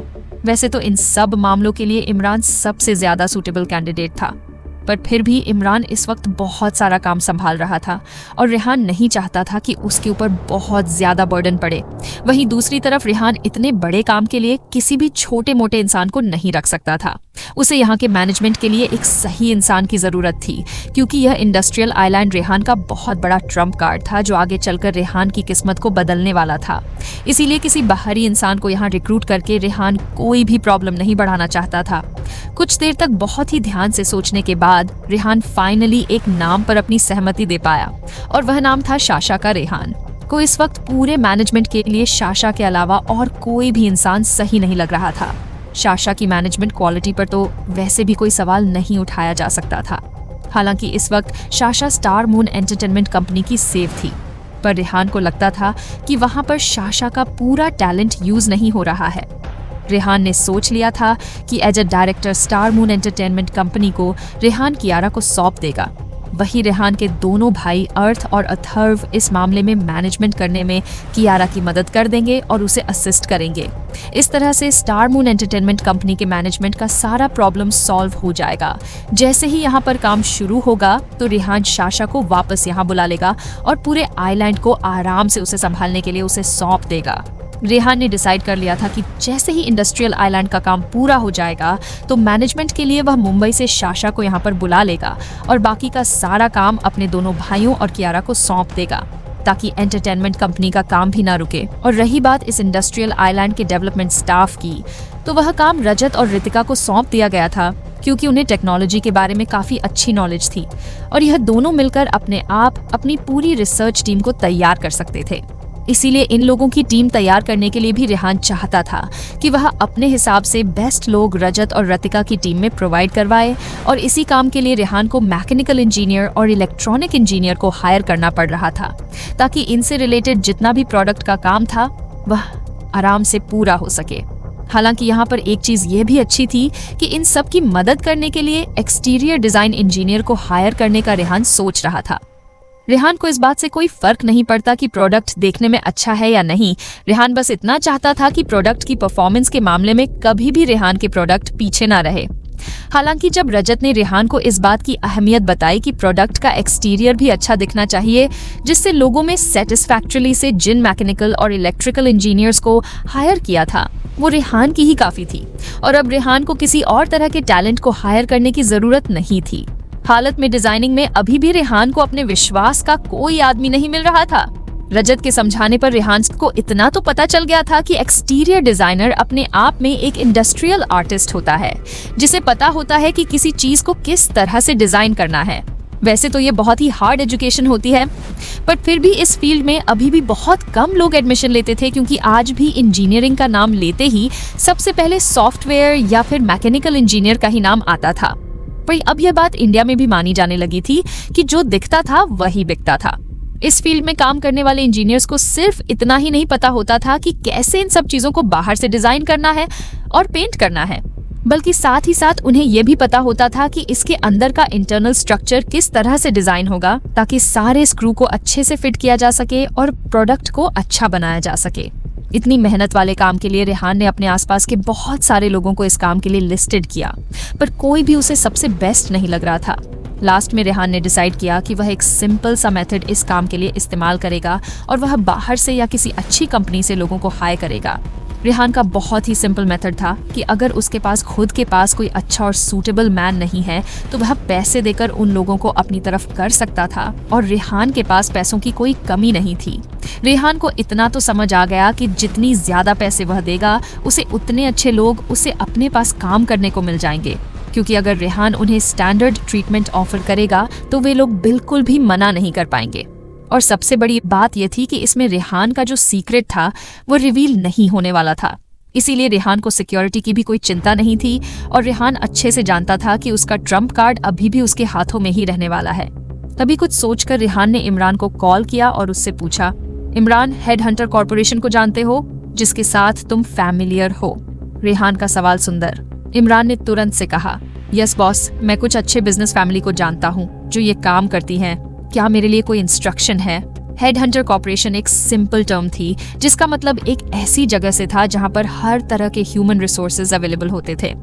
हालांकि ये बाकी ह्यूमन रिसोर्सेज कंपनी से ज्यादा एडवांस और स्किल्ड होते थे क्योंकि यहाँ काम करने वाले सारे लोग बहुत ही ज्यादा हाई स्किल, टैलेंटेड और प्रोफेशनल होते थे। जब भी बड़ी बड़ी कंपनियों को डायरेक्ट रिक्रूटमेंट करनी होती थी तो लोग अपना समय और पैसा बचाने के लिए हेड हंटर कॉर्पोरेशन से कांटेक्ट करते थे जहां उन्हें अपने हिसाब के टैलेंटेड लोग मिल जाते थे। हेड हंटर कॉर्पोरेशन एक तरह की इंटरमीडिएट कंपनी थी जो सीनियर टैलेंट को बड़े कॉर्पोरेशन को अवेलेबल करवाती थी। हालांकि यहाँ पर पैसा भी उसी हिसाब से लिया जाता था, पर बड़ी बड़ी कंपनियां इन सब चीजों की परवाह नहीं करती थी। उन्हें इस बात से कोई मतलब नहीं होता था कि इस तरह की इंटरमीडिएट कंपनी ह्यूमन टैलेंट को प्रोवाइड करवाने के लिए बीच में कितना ज्यादा मार्जिन ले रही है। यही सोचकर रेहान ने इमरान से कहा, मुझे एक ऐसे टैलेंटेड लोगों की टीम चाहिए जो इलेक्ट्रॉनिक प्रोडक्ट की डिजाइनिंग कर सके और साथ ही साथ कार का एक्सटर्नल भी डिजाइन कर सके। मुझे किसी अच्छी हेडहंटर कॉर्पोरेशन कंपनी के बारे में बताओ जिसे तुम अच्छे से जानते हो और उन लोगों को मेरी तरफ से ऑर्डर दे दो कि वो लोग कुछ अच्छे लोगों की एक टीम मुझे प्रोवाइड करवा दे। रेहान का कमांड सुनते ही इमरान ने तुरंत हाँ में अपना सिर हिलाते हुए कहा, ठीक है बॉस, मैं अभी उन लोगों से कांटेक्ट करता हूँ। इमरान की बात सुनकर रेहान ने उससे कहा, मुझे जल्द से जल्द उन लोगों का जवाब चाहिए। इतना कहकर रेहान ने फोन रख दिया और कुछ देर तक मन ही मन में कुछ सोचता रहा। वैसे तो फैक्ट्री का कंस्ट्रक्शन का काम अभी शुरू ही हुआ था जिसमें काफी टाइम लगने वाला था, पर फिर भी रेहान चाहता था कि प्रोडक्ट की डिजाइनिंग का काम फैक्ट्री बनने तक डिले ना हो और अभी से ही काम शुरू हो जाए, ताकि जैसे ही फैक्ट्री बनकर तैयार हो तो प्रोडक्शन का काम तुरंत शुरू कर दिया जाए। इसीलिए अभी से प्रोडक्ट डिजाइन का काम शुरू करने के लिए रेहान प्रोडक्ट डिजाइनर को हायर कर रहा था, जिससे इन लोगों का टाइम बच सके। रेहान अपने दिमाग में सारी प्लानिंग करते हुए चल रहा था। उसने डिसाइड कर लिया था कि फैक्ट्री बनने तक डिजाइनिंग का काम भी डिसाइड हो जाएगा और ये डिसाइड हो जाएगा कि प्रोडक्ट को किस तरह की डिजाइन देनी है, जिससे प्रोडक्शन शुरू होने के बाद तुरंत ये लोग मार्केट में अपने प्रोडक्ट को लॉन्च कर देंगे और इससे पैसे कमाने भी शुरू कर देंगे। रेहान अपनी सोच में ही घूम रहा था कि तभी उसके पास इमरान का कॉल आया और उसने कहा, बॉस, मैंने कुछ हेड हंटर कॉर्पोरेशन कंपनियों को हमारे रिक्वायरमेंट के अकॉर्डिंग ईमेल कर दिया है। यह लोग हमारी रिक्वायरमेंट को अपने डाटा में देख रहे हैं। जल्दी ही ये मुझे रिलेवेंट डॉक्यूमेंट हैंड ओवर कर देंगे। क्या मैं उसे एक बार चेक करके आपको भेज दूं? रेहान ने बिल्कुल उम्मीद नहीं की थी ये सारा काम इतनी जल्दी हो जाएगा। इसीलिए उसने इमरान से कहा, ठीक है, तुरंत उस फाइल को मुझे सेंड कर दो। असल में आजकल हेड हंटर कॉर्पोरेशन इस बात का इंतजार नहीं करते थे कि कब उनकी कस्टमर उनके पास आएंगे और उनसे बेस्ट टैलेंट की डिमांड करेंगे, बल्कि वे लोग पहले से ही अपने कुछ सिलेक्टेड लोगों को जिनका टैलेंट और डिमांड आउटस्टैंडिंग थे, उन्हें फर्स्ट लिस्टेड रखते थे ताकि तुरंत डिमांड आते ही कस्टमर को ह्यूमन रिसोर्सेज प्रोवाइड करवाए जा सके। इमरान ने कुछ देर बाद ही रेहान को एक ईमेल सेंड कर दिया था जिसमें डिजाइनिंग डिपार्टमेंट के बहुत सारे लोगों के नाम और उनके बारे में उनका बायोडाटा भी लिखा हुआ था। कुछ देर तक ध्यान से फाइल को पढ़ने के बाद रेहान ने उनमें से 2 टीम का नाम सिलेक्ट कर लिया। रेहान ने इस बात पर काफी ध्यान दिया था कि यह दोनों ही टीम अपनी फील्ड में बहुत ज्यादा सीनियर थी और पिछले 10 सालों से भी ज्यादा टाइम से डिजाइनिंग का काम कर रही थी। हालांकि फिर भी रेहान जानता था कि अगर ये लोग रेहान की टीम को ज्वाइन करते हैं तो ये लोग अपनी खुद की टीम लेकर आएंगे। इन दोनों का नाम डिसाइड करने के बाद रेहान ने इमरान को कॉल करके कहा, इमरान, मैंने 2 लोगों को फाइनल कर लिया है। एक जिसका नाम कल्याण है और यह कार डिजाइनर है और दूसरा जिसका नाम प्रभास है और यह इलेक्ट्रॉनिक प्रोडक्ट का डिजाइनर है। ये दोनों हमारे काम के लिए बिल्कुल सही है। इमरान ने भी इन फाइल्स को एक बार पढ़ लिया था और उसे इन दोनों लोगों के बारे में थोड़ी बहुत अंडरस्टैंडिंग हो गई थी। इसीलिए रेहान की बात सुनकर इमरान रेहान से कहा, यस बॉस, मैंने भी इनके बारे में पढ़ा है और जितना मुझे पता है ये दोनों फिलहाल कोई और प्रोजेक्ट हैंडल नहीं कर रहे हैं। इन दोनों को हायर करने में हमें कोई भी प्रॉब्लम नहीं होनी चाहिए। असल में रेहान और इमरान दोनों को पता था कि इस तरह के हाई टैलेंटेड लोग मुश्किल से ही अपनी जॉब को छोड़ते हैं और इन लोगों के लिए बड़ी बड़ी कंपनियां एक दूसरे से फाइट तक कर जाती है। अगर रेहान को ये दोनों आदमी अपनी टीम में चाहिए तो इसके लिए रेहान को इन्हें सबसे ज्यादा अमाउंट और अच्छा स्टेटस ऑफर करना होगा और साथ ही साथ अगर ये लोग दूसरे किसी प्रोजेक्ट को कर रहे हैं तो उस प्रोजेक्ट को छोड़ने पर जो इन पर पेनल्टी लगने वाली है उसे भी रेहान को पूरा करना होगा। हालांकि कल्याण और प्रभास यह दोनों की फिलहाल अपना पुराना फोन किया पूरा कर चुके थे और नया कॉन्ट्रैक्ट से निकल नहीं हुआ था, जिस वजह से यह दोनों फिलहाल किसी भी कॉन्ट्रैक्ट के अंदर बाउंड नहीं थे और शायद ये दोनों ही लोग किसी अच्छी कंपनी में काम करने के बारे में सोच रहे होंगे। तभी रेहान ने इमरान को इंस्ट्रक्शन देते हुए कहा, हेड हंटर कॉर्पोरेशन को इसके बारे में बता दो और उसके बाद जितनी जल्दी हो सके लोगों से कांटेक्ट करो। मैं जल्दी डिसाइड करता हूँ, तब मैं इन दोनों को हमारे काम के बारे में बात करने के लिए बुला सकता हूँ। अपने बॉस का ऑर्डर सुनकर तुरंत इमरान ने हाँ में जवाब दिया। उसके बाद फोन कट कर दिया और तुरंत हेड हंटर कॉर्पोरेशन से कांटेक्ट करने के लिए चला गया। वहीं दूसरी तरफ रेहान सोच रहा था कि अब यह दोनों लोग बस रेहान के लिए ही काम करेंगे और रेहान को अब डिजाइनर इंजीनियर के बारे में सोचने की बिल्कुल भी जरूरत नहीं थी। हालांकि रेहान की उम्मीदों से अलग यहाँ कुछ और ही हुआ था। कुछ ही देर बाद इमरान ने रेहान को कॉल किया और कहा, बॉस, कुछ चीजें बदल गई हैं। रेहान को समझ नहीं आ रहा था कि इमरान क्या कहने की कोशिश कर रहा है, इसलिए उसने थोड़ा परेशान होते हुए कहा, क्या हुआ? क्या कोई दिक्कत है? क्या वह दोनों मेरे लिए काम करने से मना कर रहे हैं? रेहान का सवाल सुनकर इमरान ने जवाब देते हुए कहा, नहीं, मैं अभी अभी हेडहंटर कॉर्पोरेशन के ऑफिस पहुंचा था, जहां पर कंपनी के हेड ने मुझे बताया कि हमसे पहले 2 कंपनियों ने उनसे प्राइवेटली कांटेक्ट किया था और कंपनी के हेड को लगता है कि शायद कल्याण और प्रभास दोनों इन कंपनी के साथ कहीं ना कहीं एग्रीमेंट भी कर चुके हैं। इमरान की बात सुनकर रेहान ने उससे कहा, तो क्या हो गया? ये सिर्फ एक रल एग्रीमेंट है, अभी तक इन लोगों ने किसी भी तरह का डॉक्यूमेंट साइन नहीं किया है। इसका मतलब हम लोग अभी भी कहीं ना कहीं नेगोशिएशन कर सकते हैं। हेड हंटर कॉर्पोरेशन के मालिक से कहो कि तुरंत अपनी तरफ से एक इन्वेस्टिगेशन करें और पता लगाएं कि ये कंपनियां कौन सी है और उन्होंने ऐसा क्या ऑफर दिया है जिसकी वजह से यह दोनों उनके लिए काम करने के लिए तैयार हो गए हैं। रेहान का इंस्ट्रक्शन सुनकर इमरान ने तुरंत ऑर्डर एक्सेप्ट करते हुए फोन रख दिया और उसके बाद एक डॉक्यूमेंट रेहान को भेज दिया। रेहान ने ध्यान से उस डॉक्यूमेंट को पढ़ा और उसके बाद उसे पता चला कि यह एक पब्लिक डॉक्यूमेंट था जिसे किसी वर्मा ग्रुप ने पब्लिक किया था, और साथ ही साथ इस डॉक्यूमेंट के पीछ की तरफ कंपनी की एनुअल प्लानिंग लिस्ट भी प्रिंट की हुई थी। उस पूरे प्लान को पढ़ने के बाद रेहान को इस वक्त ऐसा लग रहा था जैसे वाकई में इस बार अपनी टक्कर का कोई और कंपटीटर मिला है। वर्मा ग्रुप ऑनफ कंपनीज एक सॉफ्टवेयर कंपनी थी और इस कंपनी का मैं काम सॉफ्टवेयर प्रोग्राम डेवलपमेंट का था। ये कंपनी बहुत छोटे लेवल से धीरे धीरे डेवलप हुई थी और उस वक्त इस कंपनी में सिर्फ 7 से 8 लोग काम किया करते थे। रेहान को अभी पता चला था कि वर्मा ग्रुप ऑफ कंपनीज एक सॉफ्टवेयर डेवलपमेंट कंपनी थी जो शुरुआत में बहुत छोटी कंपनी थी और इसमें सिर्फ 7-8 लोग ही काम किया करते थे, और पिछले कुछ टाइम से धीरे धीरे ये कंपनी डेवलप कर रही थी। कुछ सालों तक अलग अलग जगह से फाइनेंस होने के बाद ये कंपनी काफी बड़ी बन गई थी और अब सक्सेसफुली ये कंपनी पब्लिक कर दी गई थी, जहां पर कोई भी शेयर खरीद सकता था। इस कंपनी की ग्रोथ को लगभग 20 साल से ज्यादा हो चुके थे और अभी यह कंपनी एक सुपर टाइकून कंपनी में तब्दील हो चुकी थी जिसकी मार्केट वैल्यू फिलहाल कई गुना ट्रिलियन थी। इस कंपनी का काम में तौर पर search engine, e-commerce, chatting software और एंटीवायरस सॉफ्टवेयर में किया जाता था। शायद पूरे देश में ऐसा कोई सॉफ्टवेयर नहीं था जिसे वर्मा कंपनी ने डेवलप ना किया हो। ऐसा कहा जा सकता था कि इस कंपनी के बनाए हुए सॉफ्टवेयर को यूज करने वाले लोग पूरी दुनिया में फैले हुए थे और पूरी दुनिया से यह कंपनी अरबों मिलियन रुपए कमा रही थी। ऐसा कहा जा सकता था कि यह कंपनी एक वर्ल्ड क्लास सुपर कंपनी थी। फिलहाल वर्मा कंपनी अपने इस वर्चुअल इंडस्ट्री वाले काम से सेटिस्फाई नहीं थी और इसीलिए इसने फिजिकल प्रोडक्ट डेवलप करने का काम पहले ही शुरू कर दिया था, और इसमें भी सबसे ज्यादा फोकस इस कंपनी ने इंटेलिजेंट इलेक्ट्रॉनिक्स और इलेक्ट्रिकल प्रोडक्ट्स पर किया हुआ था, जिसे देखकर ही रेहान को समझ आ गया था कि यह 2 प्रोडक्ट इस कंपनी को एक नई ऊंचाई पर पहुंचाने के लिए काफी थे। हालांकि वर्मा ग्रुप ऑफ इंडस्ट्रीज ये दोनों प्रोडक्ट बनाने का काम काफी टाइम से कर रही थी और इस वक्त मैन पावर की कमी होने की वजह से उसने इन दोनों लोगों से कांटेक्ट किया था, क्योंकि कंपनी जो प्रोडक्ट निकाल रही थी वह काफी नॉर्मल थे और उससे कस्टमर बिल्कुल भी सेटिस्फाई नहीं थे। इस वजह से वर्मा कंपनी को लगा कि उसे तुरंत नए प्रो डिजाइनिंग का काम और बाकी चीजों पर भी ध्यान देना चाहिए। वर्मा कंपनी काफी टाइम से अपने किए हुए काम पर विश्वास कर रही थी और अब उसे पता चला कि उनकी टेक्निकल एबिलिटी इस वक्त ठीक है और वह अपने बाकी कंपटीटर से किसी भी मामले में पीछे नहीं है।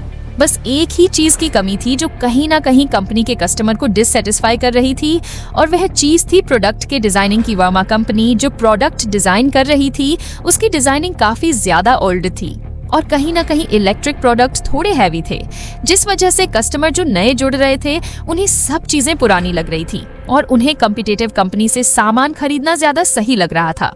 यह पता चलने के बाद रेहान की ही तरह वर्मा कंपनी ने भी इन लोगों की खोज शुरू कर दी।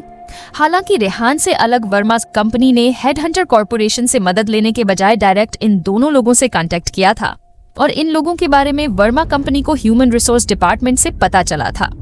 जैसे ही वर्मा कंपनी के ओनर को कल्याण और प्रभास के बारे में पता चला तो उन्होंने तुरंत डिसाइड कर लिया कि वे लोग इन रियल जैम को अपने हाथों से नहीं जाने दे सकते हैं, और इसीलिए इन लोगों ने तुरंत इन दोनों डिजाइनर से कांटेक्ट किया और एक रल एग्रीमेंट तक अपनी पहुंच बना ली। जल्दी ही इन दोनों पार्टीज के बीच कॉन्ट्रैक्ट साइन होने वाला था। अगर देखा जाए तो कल्याण और प्रभास ने ऑलमोस्ट वर्मा कंपनी को लास्ट मोमेंट पर ज्वाइन कर लिया था। बस अब उन लोगों को सिर्फ ऑफिशियल कॉन्ट्रैक्ट साइन करना बाकी था और रेहान ये सब कुछ नहीं होने दे सकता था। हालांकि अभी रेहान की कंपनी का कर्ड बिजनेस स्केल इतना बड़ा नहीं था जितना वर्मा कंपनी का था, और साथ ही साथ रेहान ने अपने मित्तल परिवार के सरनेम को छुपा कर भी रखा था, जिस वजह से कोई भी रेहान को नहीं जानता था। बस एक चीज अभी भी रेहान के फेव में थी और वह था उसका पैसा और पावर, जिसके बलबूते पर रेहान गुमनाम रहकर भी अपना सारा काम आसानी से कर सकता था। रेहान को इतना तो समझ आ गया था कि कल्याण और प्रभास दोनों ही सुपर टैलेंटेड है और इसीलिए वर्मा कंपनी जैसी world class super tycoon company ने इन दोनों लोगों तक खुद अपनी पहुंच बनाई थी और इनसे पर्सनली कांटेक्ट किया था। अब रेहान के लिए इन दोनों लोगों को अपनी टीम में रखना और भी ज्यादा जरूरी हो गया था। वहीं दूसरी तरफ अगर देखा जाए तो हेडहंटर कॉर्पोरेशन काफी ज्यादा पावरफुल मेडिएटर था और उसे यह पता लगाने में बिल्कुल भी टाइम नहीं लगा कि वर्मा कंपनी कल्याण और प्रभास को क्या फाइनेंशियल बेनिफिट प्रोवाइड करवा रही है। कल्याण और प्रभास दोनों डिजाइनिंग डिपार्टमेंट के सुपरवाइजर थे और इसीलिए उन लोगों की सैलरी 10 मिलियन पर ईयर थी और साथ ही साथ हर साल उन्हें 1 महीने की वेकेशन भी प्रोवाइड करवाई जा रही थी। इनकी वेकेशन का सारा खर्चा कंपनी उठाने को तैयार थी और साथ ही साथ इन्हें इस वेकेशन के दौरान कम से कम 1 मिलियन तक का खर्चा करने की पूरी आजादी थी। कल्याण और प्रभास अपने साथ जो बाकी टीम लेकर आने वाले थे, उन लोगों को मिलने वाला ट्रीटमेंट भी कम नहीं था। यहाँ हर एक मेंबर को एनुअल सैलरी 1 मिलियन रुपए मिल रही थी। जो भी एक टीम में लगभग 5 साल तक काम कर लेता था, उसको 5 साल बाद एक लग्जरी घर फ्री में कंपनी की तरफ से रहने के लिए दे दिया जाता था। हर एक टीम मेंबर को उसकी पोस्ट के हिसाब से अलग अलग स्क्वायर फीट में घर मिलता था और अलग अलग बेनिफिट मिलते थे। इस कंपनी की एक खास बात यह भी थी कि जो इंसान सबसे नीचे की पोस्ट पर था, उसे भी 100 स्क्वायर मीटर से कम की जमीन नहीं दी जाती थी। इस वजह से इन लोगों के साथ काम करने वाला हर इंसान काफी अच्छी पोस्ट पर रहता था और काफी अच्छी लाइफ जीता था। जैसे ही हेडहंटर कंपनी के मालिक ने इमरान को सारी बात बताई तो इमरान इतना लग्जरी ट्रीटमेंट देखकर थोड़ा सा सोच में पड़ गया और परेशान होते हुए रेहान को फोन कर दिया। इमरान ने रेहान से कहा, बॉस, वर्मा कंपनी इन दोनों डिजाइनर को बहुत ही अच्छा और लग्जरी ट्रीटमेंट दे रही है और सबसे बड़ी बात, वर्मा कंपनी की रेपुटेशन इस वक्त बहुत ज्यादा अच्छी है। मुझे नहीं लगता कि अगर हम लोग वर्मा कंपनी से लड़ते हैं या उनसे कोई भी दुश्मनी मोल लेते हैं तो हमें कोई अच्छा प्रॉफिट हो सकता है। वैसे तो रेहान बहुत ज्यादा अमीर था, पर आजकल एम्प्लॉय किसी भी कंपनी को ये देखकर ज्वाइन नहीं करते थे कि उनका बॉस कितना अमीर है या नहीं, बल्कि उन लोगों का ध्यान इस बात पर रहता था कि जिस कंपनी के लिए वह लोग काम करने वाले हैं, उस कंपनी की रेपुटेशन क्या है। अगर कोई कंपनी बहुत ज्यादा हाई रेपुटेशन वाली है तो हर एक एम्प्लॉय उसके साथ जुड़कर काम करना ज्यादा पसंद करेगा। जैसे कि इस वक्त बात वर्मा ग्रुप ऑफ इंडस्ट्रीज की हो रही थी, जो दुनिया में टॉप 100 कंपनी में से एक थी। दुनिया की टॉप 100 कंपनी में से एक होने की वजह से ओनली लोग उनके साथ काम करने के लिए ज्यादा उत्साहित होते थे। वहीं दूसरी तरफ रेहान की कंपनी को ज्यादा लोग नहीं जानते थे और अगर देखा जाए तो शायद मुश्किल से ही किसी ने रेहान की कंपनी के बारे में सुना था। अगर इस वक्त लेवल के हिसाब से बात की जाए तो रेहान की कंपनी एक स्मॉल प्राइवेट कंपनी थी।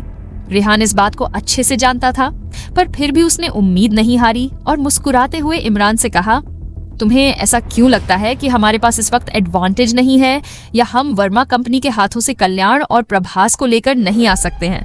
रेहान की बात सुनकर इमरान एकदम हैरान रह गया और अपने दिमाग पर जोर डालते हुए उसने हर एक एंगल से सोचा, पर उसे कुछ भी दिमाग में नहीं आया। फाइनली हार मानकर इमरान ने रेहान से कहा, अब बॉस, शायद मैं थोड़ा सा बेवकूफ हूँ, इसीलिए आपके एंगल से नहीं सोच पा रहा हूँ और मुझे अभी भी ऐसा लग रहा है कि हमारे पास कोई भी अच्छा एडवांटेज नहीं है। इमरान की बात सुनकर रेहान को हंसी आ गई और उसने हंसते हुए कहा, तुम सच में मुझे इस वक्त बेवकूफ लग रहे हो। जरा सोच कर देखो, हमारा फ्यूचर प्रोस्पेक्ट इस वक्त बहुत अच्छा है और फिर मुझे नहीं लगता कि वर्मा ग्रुप के पास इतनी अच्छी स्किल्स होगी जितनी हमारे पास है। इसीलिए मैं कह रहा हूँ कि ये हमारा सबसे ज्यादा बड़ा एडवांटेज है। असल में इमरान को अभी तक नहीं पता था कि आखिर रेहान अपनी इस फैक्ट्री में ऐसा क्या शॉकिंग इनोवेशन क्रिएट करने वाला है जिसे देखकर कोई आएगा। इमरान को अभी तक रेहान ने बस इतना ही बताया था कि यहाँ पर एक फैक्ट्री स्टेबलाइज की जा रही है जहाँ पर इलेक्ट्रॉनिक कार और बाकी डिवाइस बनेंगे। इमरान को कोई आइडिया नहीं था कि रेहान दुनिया को बदलने की क्या नई हिस्ट्री अपनी इस फैक्ट्री में लिखने वाला है। ऐसा नहीं था कि रेहान जानबूझकर ये सब चीजें इमरान से सीक्रेट रख रहा था। असल में रेहान को नहीं लगता था कि उसे हर एक चीज की डिटेल फिलहाल इमरान को देने की जरूरत है, इसीलिए उसने इमरान को डिटेल में यह सारी बातें नहीं बताई थी। वैसे भी रेहान ने अपने सारे सब धन को उनके अलग अलग काम बताए हुए थे और इमरान को सिर्फ होटल मैनेजमेंट और टूरिज्म कंपनी बिजनेस को हैंडल करना था। इसीलिए रेहान ज्यादा डिटेल में अपनी फैक्ट्री और इससे रिलेटेड बिजनेस की बात इमरान को नहीं बता रहा था। वहीं दूसरी तरफ रेहान को इतना ज्यादा कॉन्फिडेंट देखकर इमरान को समझ नहीं आ रहा था कि वह किस बात पर विश्वास करें और किस पर नहीं। पर फिर भी रेहान इमरान का बॉस था और इसीलिए इमरान ने अपने बॉस पर और उनके विश्वास पर अपने विश्वास की मोहर लगा दी। इमरान ने रेहान से पूछा, बॉस, अब हमें आगे क्या करना है? इमरान का यह सवाल सुनकर रेहान ने उससे कहा, क्या मुझे इस बारे में तुम्हें कुछ भी बताने की जरूरत है? तुरंत कल्याण और प्रभास से हेडहंटर कॉर्पोरेशन के थ्रू कांटेक्ट करो और हम लोग उन्हें जो ट्रीटमेंट देंगे वह वर्मा ग्रुप के ट्रीटमेंट से ज्यादा होगा। अगर उन्हें हमारे दिए हुए ऑफर से ज्यादा पैसा चाहिए तो हम उनसे फेस टू फेस बात करेंगे। रेहान की कमांड सुनकर इमरान ने तुरंत कहा, ठीक है बॉस, मैं अभी उनसे कांटेक्ट करता हूँ। इस वक्त इमरान का काम सिर्फ एक मैसेंजर का रह गया था।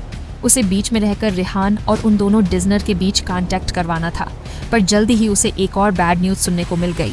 इमरान को जल्दी ही कॉर्पोरेशन कंपनी से फोन आया और उसमें कंपनी के मालिक ने कहा बॉस, इन दोनों डिजाइनर को बिल्कुल भी प्रोफेशनलिज्म नहीं पता है। जैसे ही हमने उन दोनों से कांटेक्ट किया तो उन्होंने साफ मना करते हुए कह दिया कि उन्हें हमसे बात करने में कोई इंटरेस्ट नहीं है, और उन्होंने ये तक कह दिया कि वे लोग कल ही वर्मा कंपनी के साथ कॉन्ट्रैक्ट साइन कर लेंगे। इस वक्त ये बात सुनते हुए इमरान को बहुत गुस्सा आ रहा था, क्योंकि उसे ऐसा लग रहा था कि इन दोनों डिजाइनर ने उसके बॉस रेहान की इंसल्ट करने की कोशिश की है, और इन लोगों को नहीं पता है क्या सही है और क्या गलत है। इस वक्त रेहान के पास जो भी प्रॉपर्टी थी वह ना ही तो बहुत ज्यादा बड़ी थी और ना ही बहुत छोटी। इमरान जानता था कि वर्मा कंपनी के साथ उन लोगों का फिलहाल कोई कंपैरिजन नहीं है, पर एक सच यह भी था कि रेहान के पीछे जो परिवार था वह बहुत ज्यादा पावरफुल था। ऐसा कहा जा सकता था कि मित्तल परिवार इस पूरी दुनिया का वेल्थ कंट्रोलर था, और साथ ही साथ सुपर बिग बॉस था, जिसे कोई भी ना नहीं कह सकता था। और अगर रेहान के परिवार की ताकत और पूरी संपत्ति को मिला लिया जाए तो वर्मा ग्रुप ऑफ कंपनीज और मित्तल परिवार के बीच जमीन आसमान का फर्क था। इस बात को सोचकर ही इमरान मन ही मन इन लोगों पर हंस रहा था कि इन लोगों को पता भी नहीं है कि जिन लोगों को यह मना कर रहे हैं उनके साथ काम करके इनकी पूरी जिंदगी बदल सकती है और उनका फ्यूचर बहुत ज्यादा ब्राइट हो सकता है। इनकी आने वाली 7 पुश्तें आराम से बिना कमाए घर बैठे खा सकती हैं। पर फिर भी यह रेहान का हिडन बैकग्राउंड था, जिसके बारे में कल्याण और प्रभास ने बिल्कुल नहीं सोचा था। पर इमरान किसी भी हाल में यह बात अपने मुंह से नहीं निकाल सकता था। इसीलिए मन ही मन इमरान को ऐसा लग रहा था कि फिलहाल उनके पास वर्मा कंपनी से जीतने का कोई भी रास्ता नहीं है। अभी तक इमरान ने रेहान को नहीं बताया था कि दोनों डिजाइनर रेहान के साथ काम करने में बिल्कुल भी दिलचस्पी नहीं ले रहे हैं। ऐसा नहीं था कि यह लोग रेहान की इंसल्ट कर रहे थे, बल्कि इन लोगों ने जब रेहान की कंपनी और वर्मा कंपनी के बीच में कंपैरिजन किया तो उन्हें समझ आ गया था कि वर्मा कंपनी के साथ काम करना उनके लिए ज्यादा फायदेमंद होगा, जहां वर्मा कंपनी एक सुपर टाइकून कंपनी थी और जिसकी मार्केट वैल्यू 10 बिलियन रुपए से ज्यादा थी। और वहीं दूसरी तरफ रेहान की कंपनी एक स्टार्टअप कंपनी जैसी थी, जिसके बारे में उन्होंने कभी पहले सुना भी नहीं था।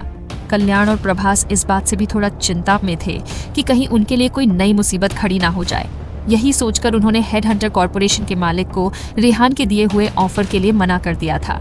हालांकि उन्हें पता था कि रेहान भी उन्हें वर्मा कंपनी की तरह ही अच्छा ऑफर दे रहा है, पर इन दोनों डिजाइनर को इस बात का डर था कि अगर उन्होंने रेहान का ऑफर एक्सेप्ट कर लिया तो कहीं वर्मा कंपनी इस बात से नाराज ना हो जाए और इस वजह से इनका करियर खत्म ना हो जाए। और रही बात रेहान और उसकी कंपनी की, तो कल्याण और प्रभास दोनों ने ही कभी भी रेहान और उसकी कंपनी के बारे में नहीं सुना था, और अचानक से एक दिन रेहान का रिक्रूटमेंट का ऑफर दे देना उन लोगों को थोड़ा सा अजीब लग रहा था। कुछ सोचकर इमरान ने रेहान को फोन किया, और जैसे ही रेहान ने इमरान का फोन उठाया तो उठाते ही सवाल करते हुए उससे पूछा, क्या हम लोग उन दोनों डिजाइनर के साथ कल कॉन्ट्रैक्ट साइन कर रहे हैं? कॉन्ट्रैक्ट साइन कहाँ पर होगा? हमें हेडहंटर कॉर्पोरेशन जाकर कॉन्ट्रैक्ट साइन करना होगा या वे दोनों डिजाइनर यहाँ आएंगे? रेहान के इतने सारे सवाल सुनकर इमरान ने तुरंत ना में अपना सिर हिलाते हुए कहा, नहीं बॉस, मुझे लगता है कि कल वे दोनों डिजाइनर हमारी बजाय वर्मा कंपनी के साथ अपना कॉन्ट्रैक्ट साइन करने जा रहे हैं, और शायद यह कॉन्ट्रैक्ट हाजू में ही साइन होगा। इमरान की बात सुनकर रेहान डिस पे हंसते हुए इमरान से कहा, क्या कॉन्ट्रैक्ट हिजू में साइन होगा? अगर ऐसा है तो हमारे लिए भी यहाँ से शहर तक जाना ज्यादा आसान हो जाएगा।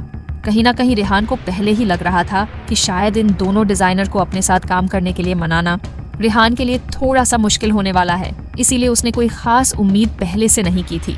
इस वक्त रेहान के दिमाग में कुछ और ही चल रहा था। रेहान को समझ आ गया था कि यह दोनों चूहे उसके हाथों से बचकर कहीं नहीं जा सकते हैं। कुछ सोचकर रेहान ने इमरान को ऑर्डर देते हुए कहा, इमरान एक काम करो, हेडहंटर कॉर्पोरेशन से कहो कि जहां पर भी वे दोनों डिजाइनर कल वर्मा कंपनी के साथ कॉन्ट्रैक्ट साइन करने वाले हैं उस जगह की मुझे एग्जैक्ट लोकेशन पता करके बताएं। मैं खुद कल बाहर जाऊंगा और उन दोनों डिजाइनर्स को मेरे साथ लेकर आऊंगा। रेहान को यह जानकर बहुत खुशी हो रही थी कि यह दोनों डिजाइनर कल अपना कॉन्ट्रैक्ट हिजू में ही साइन करने वाले थे। फिलहाल यजू रेहान की अपनी टेरिटरी बन चुकी थी, और फिर अमन तो था ही हर चीज में उसका साथ देने के लिए। और अब फिर उन दोनों डिजाइनर ने रेहान के साथ काम करने के लिए इसीलिए मना कर दिया क्योंकि वह दोनों रेहान को अच्छे से नहीं जानते थे। जब अच्छे से जान जाएंगे तो तुरंत रेहान के कहने पर कोई भी काम करना शुरू कर देंगे। वहीं दूसरी तरफ हेडहंटर कॉर्पोरेशन भी काफी अटेंट था। जैसे ही उसे इमरान के बॉस रेहान का इंस्ट्रक्शन मिला तो उसने तुरंत उस लोकेशन की जगह पता कर ली जहां पर यह कॉन्ट्रैक्ट साइन होने वाला था। ये लोकेशन हिजू के एक में सेंटर क्लब हाउस की थी, जिसका नाम नाइट फायर क्लब हाउस था। असल में हेड हंटर कॉर्पोरेशन रेहान की इतनी मदद इसीलिए कर रहा था क्योंकि उसे अच्छे से पता था कि अगर प्रभास और कल्याण रेहान के लिए काम करने को तैयार हो जाते हैं तो इमीडिएट के तौर पर रेहान की तरफ से बहुत सारा पैसा मिलने वाला था। वहीं अगर इन दोनों डिजाइनर ने वर्मा कंपनी के साथ कॉन्ट्रैक्ट साइन कर दिया तो इससे हेड हंटर कॉर्पोरेशन को कोई फायदा नहीं होने वाला था, क्योंकि वर्मा कंपनी और दोनों डिजाइनर के बीच होने वाला कॉन्ट्रैक्ट प्राइवेट कॉन्ट्रैक्ट था और इस वजह से इमीडिएट के तौर पर इन दोनों से जो फीस हेड हंटर कॉर्पोरेशन को मिलने वाली थी वह चली जाएगी। इसीलिए हेड हंटर कॉर्पोरेशन अपना फायदा देखते हुए रेहान की हर एक रिक्वेस्ट को मान रहा था और तुरंत उसके लिए जो भी काम कर सकता था वह कर रहा था हेड हंटर कॉर्पोरेशन का। मैं बिजनेस ह्यूमन रिसोर्सेज अवेलेबल करवाना था। इस वजह से सिर्फ 2 लोगों के कॉन्ट्रैक्ट साइन कर लेने भर से उन दोनों एम्प्लॉय की एनुअल सैलरी का 10 पर हेड हंटर कॉर्पोरेशन के पास जाने वाला था। इस हिसाब से कल्याण और प्रभास दोनों की एनुअल सैलरी करोड़ थी, जिसमें से हेड हंटर कॉर्पोरेशन को 20 लाख इंटरमीडिएरी फीस के तौर पर मिलने वाले थे। पूरे 1 दिन तक इंतजार करने के बाद अगले दिन हाज शहर के नाइट फायर क्लब में, जो पूरे शहर का सबसे ज्यादा महंगा और लग्जरी क्लब था, कल्याण और प्रभास बहुत ही बेचैनी के साथ हाथ में ड्रिंक लिए वर्मा कंपनी के एडमिनिस्ट्रेटर का इंतजार कर रहे थे।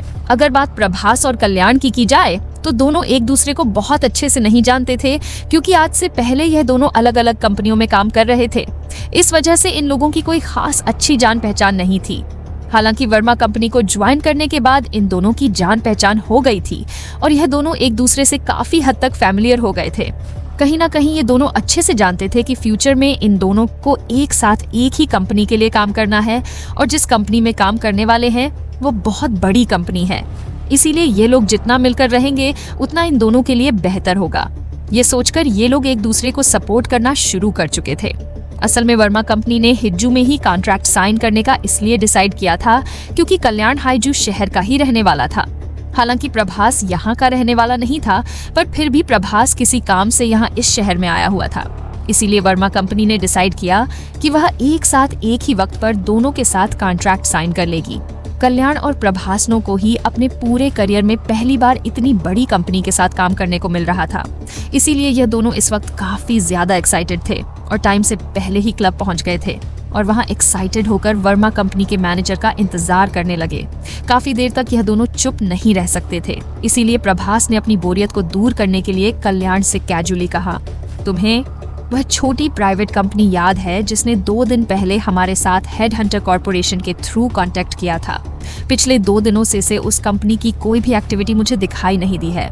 रेहान ने जब उन दोनों के साथ कॉन्ट्रैक्ट साइन करने की बात की और उन्हें अपने यहाँ काम करने के लिए कहा तो इन लोगों को ये बात बहुत नॉर्मल लग रही थी। इन्हें लगा था कि किसी ने कैजुअली इन लोगों को अपने साथ काम करने के लिए ऑफर कर दिया होगा। प्रभास की बात सुनकर कल्याण ने ना में अपना सिर हिलाते हुए कहा, नहीं, मुझे भी उन लोगों के बारे में उसके बाद कोई खबर पता नहीं चली। लगता है उन्हें पता चल गया होगा कि हम लोग वर्मा कंपनी के साथ कॉन्ट्रैक्ट साइन करने जा रहे हैं और वर्मा कंपनी का नाम सुनकर उन लोगों ने अपने कदम पीछे ले लिए होंगे। कल्याण की बात सुनकर प्रभास ने रेहान की कंपनी का मजाक बनाते हुए कहा, इसमें कदम पीछे लेने वाली क्या बात है? मुझे तो पक्का विश्वास है कि वे लोग डर गए होंगे कि कहीं कोई उन्हें उनकी औकात ना दिखा दे, इसलिए उन लोगों ने तुरंत हमें अपने साथ काम करवाने वाली बात अपने दिमाग से निकाल दी होगी। कहीं ना कहीं कल्याण प्रभास की बात से सहमत नहीं था, इसीलिए उसने ना मैं अपना सिर हिलाते हुए कहा, मुझे नहीं लगता कि ऐसा कुछ है, क्योंकि मैंने हेड हंटर कॉर्पोरेशन के थ्रू यह पता किया था कि यह कंपनी और इसकी पहुंच कहां तक है। हेड हंटर कॉर्पोरेशन ने मुझे इतना कहा था कि यह कंपनी अच्छी है और अगर कंपनी में कोई खराबी होती या वह हमारे स्टेटस के बराबर नहीं होती तो हेड हंटर कॉर्पोरेशन कभी हमसे कांटेक्ट नहीं करता। इस वक्त प्रभास का एटीट्यूड काफी ज्यादा बदला हुआ लग रहा था, इसीलिए उसने थोड़ा घमंड करते हुए कहा, यह कहना मुश्किल है, आजकल मार्केट में बहुत तरह के स्कैंडल हो रहे हैं। हो सकता है कि उस स्मॉल कंपनी ने हेड हंटर कॉर्पोरेशन को भी गलत इन्फॉर्मेशन दी हो। हालांकि कल्याण को ऐसा नहीं लगता था और वह जानता था कि प्रभास इस तरह की बातें इसीलिए बोल रहा है क्योंकि प्रभास के साथ पहले एक बार स्कैम हो चुका था। प्रभास पहले जिस कंपनी के लिए काम कर रहा था उस कंपनी का ओनर प्रभास को बहुत अच्छी सैलरी दे रहा था। हालांकि वह कंपनी की कर्ज सिचुएशन से बहुत ज्यादा सेटिस्फाई नहीं था, इसीलिए उसने बिना सोचे समझे अपने बिजनेस को बढ़ाने के लिए बहुत सारा पैसा लोन पर ले लिया और जब बिजनेस डूबने लगा तो बिना किसी का पैसा दिए बचे हुए पैसे लेकर वह भाग गया। जाने से पहले उस बॉस ने प्रभास को यह भी कहा था कि वह जल्दी ही प्रभास को प्रमोट करने वाला है और उसे सैलरी में इंक्रीमेंट भी देने वाला है, और प्रभास को वह टेक्निकल शेयर होल्डर के तौर पर अपनी कंपनी में शेयर भी देने वाला है। हालांकि प्रभास की किस्मत अच्छी थी जो उसने उस वक्त अपने बॉस की किसी भी बात को ज्यादा सीरियसली नहीं लिया और टाइम पर ही अपनी थोड़ी बहुत सैलरी उससे ले ली थी, वरना जिंदगी भर उसे बहुत ज्यादा नुकसान उठाना पड़ता।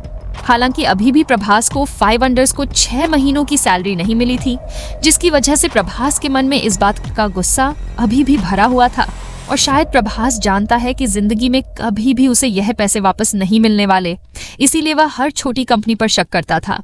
अपनी जिंदगी में एक बार धोखा खाने की वजह से प्रभास को इतना विश्वास हो गया था कि दुनिया में कोई भी अच्छा इंसान नहीं रह गया है और पैसा कमाने के लिए इंसान कुछ भी कर सकता है।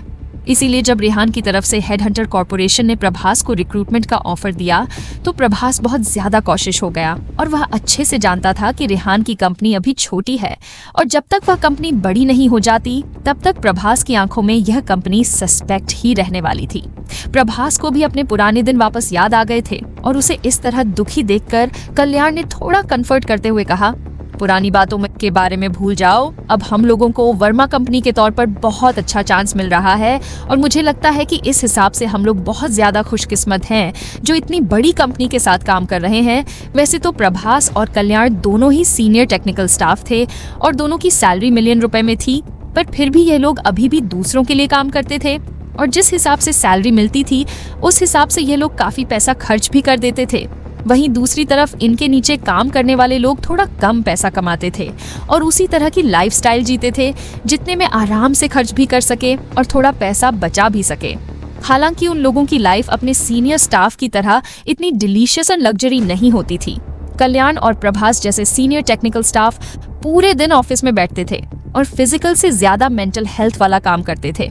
हर वक्त ब्रांडेड कपड़े पहनकर रखते थे और अपनी लग्जरी प्राइवेट गाड़ियों में शहरों के अंदर घूमते थे।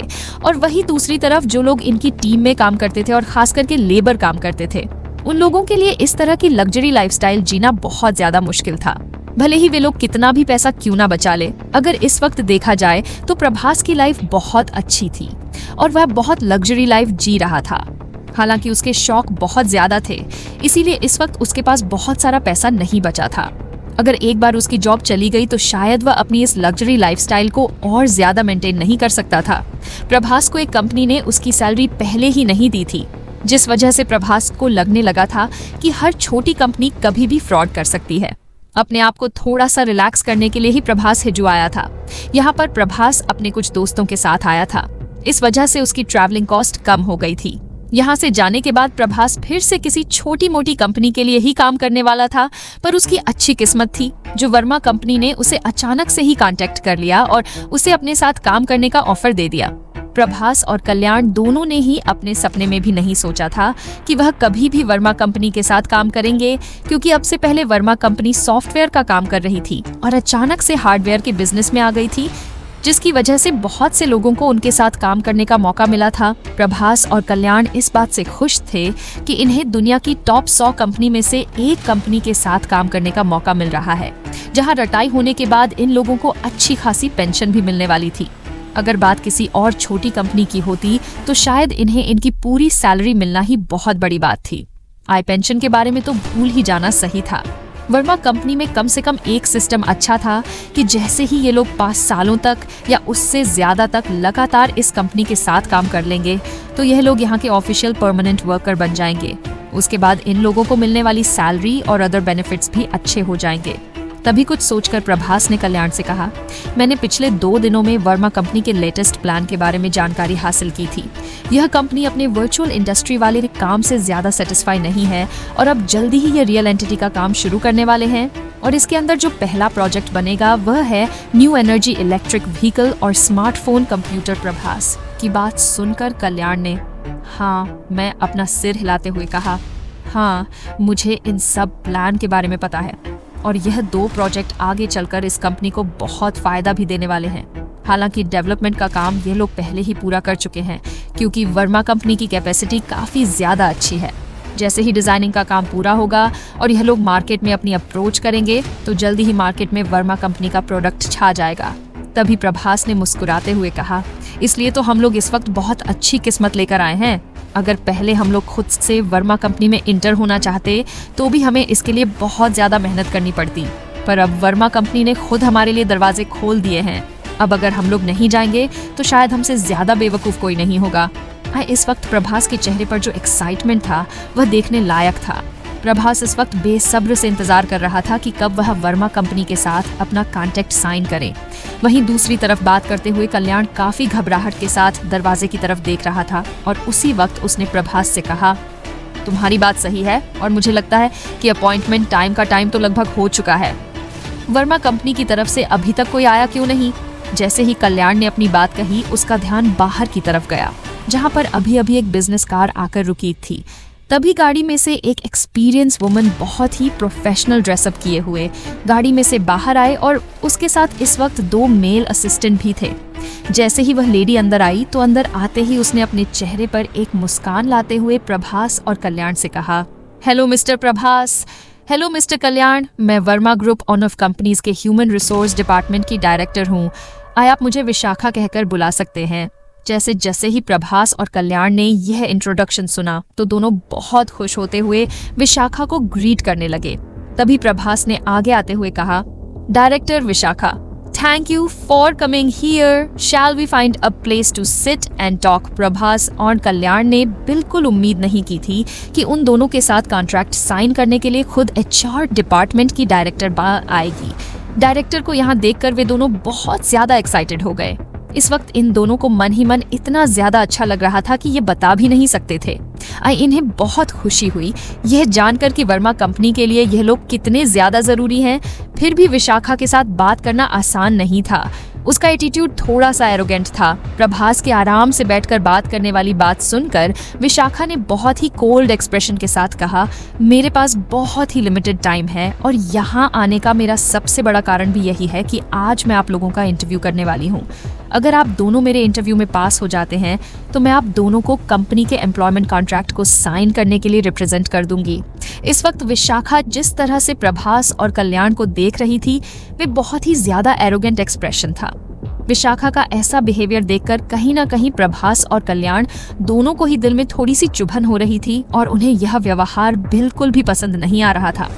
पर जब उन लोगों ने अपने दिमाग से काम लिया और वर्ल्ड क्लास कंपनी के बारे में सोचा तो उन लोगों का गुस्सा तुरंत गायब हो गया। उन्होंने अपने मन में सोचा कि इतनी बड़ी कंपनी की HR डायरेक्टर का इस तरह का एटीट्यूड होना तो आम बात है, और सिर्फ यही नहीं बल्कि कंपनी में जितने भी लोग होंगे सबका इसी तरह का एटीट्यूड होगा। तभी कल्याण ने बहुत ही कॉन्फिडेंट होते हुए कहा, ठीक है, मैंने पहले ही एक अच्छी जगह बुक कर ली है। हम आराम से उस कोन में जाकर बात कर सकते हैं। प्रभास और कल्याण दोनों ही टॉप के डिजाइनर थे, इस वजह से उनमें अपना अलग कॉन्फिडेंस था। इसीलिए इन दोनों के लिए कोई भी नॉर्मल इंटरव्यू प्रोसेस नहीं किया जा सकता था, और यही सोचकर वर्मा कंपनी ने खुद HR डिपार्टमेंट की डायरेक्टर को इनका इंटरव्यू करने के लिए भेजा था। जैसे ही विशाखा और बाकी दोनों कोन में वहां जाकर बैठ गए तो विशाखा ने बिना इधर उधर की बात किए तुरंत स्ट्रेट फॉरवर्ड होते हुए उन दोनों से सीरियस एक्सप्रेशन देते हुए कहा, आप दोनों, मुझे उम्मीद है कि आप दोनों को पहले से पता होगा कि हमारी कंपनी आपको क्या ट्रीटमेंट देने वाली है। यहाँ पर कुछ स्पेसिफिक टर्म्स हैं जो इस कॉन्ट्रैक्ट में लिखे हैं, आप दोनों पहले आराम से देख लीजिए। अपनी बात कहकर विशाखा अपने साथ आए हुए दोनों असिस्टेंट की तरफ देखने लगी।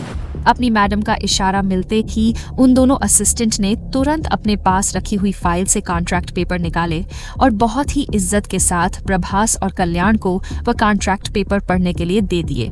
उन दोनों ने जल्दी जल्दी पेपर्स को पलट कर देखा और उसके बाद थोड़ा नाराज होते कल्याण ने कहा, डायरेक्टर विशाखा, इस कॉन्ट्रैक्ट पेपर में जो बातें लिखी हुई हैं वह हमारी पहले हो चुकी बात से अलग है।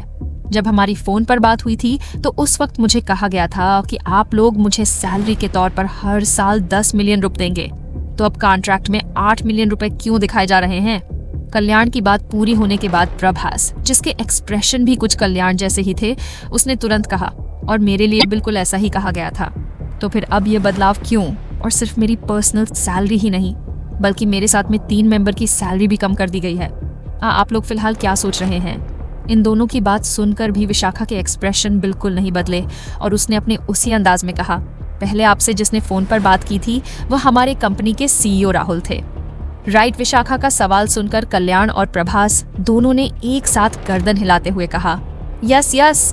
तभी विशाखा ने उन लोगों से कहा, ठीक है, तो मैं आप लोगों को बता दूं कि हमारे कंपनी के सीईओ राहुल को कंपनी की प्रॉपर्टी को सेल करने और कमर्शियल सीक्रेट रखने की वजह से सस्पेक्ट मानते हुए उनकी पोस्ट से उन्हें हटा दिया गया है और अब उन पर जल्दी ही एक्शन लिए जाने वाले हैं। जैसे ही कल्याण और प्रभास ने यह बात सुनी तो दोनों ने हैरान होते हुए एक दूसरे को देखा और एक साथ उनके मुंह से हैरानी से सिर्फ एक ही शब्द निकला, what how is this possible. Vishakha ने उनके सवाल को सुन लिया पर फिर भी जवाब ना देते हुए सीधे कहा, मिस्टर राहुल ने आपको जो भी प्रॉमिस किए थे और आप लोगों की जो भी बात फोन पर हुई थी वह अब पीछे छूट चुकी है और अब जो भी बात होगी वह सब इस कॉन्ट्रैक्ट के बेस पर होगी। जैसे ही कल्याण ने विशाखा की बात सुनी तो उसने बहस करते हुए कहा, पर यह बिल्कुल भी सही नहीं है। अगर सीईओ राहुल को आप लोगों ने कंपनी से निकाल दिया है तो भी आपको हमें किया हुआ वादा पूरा करना चाहिए।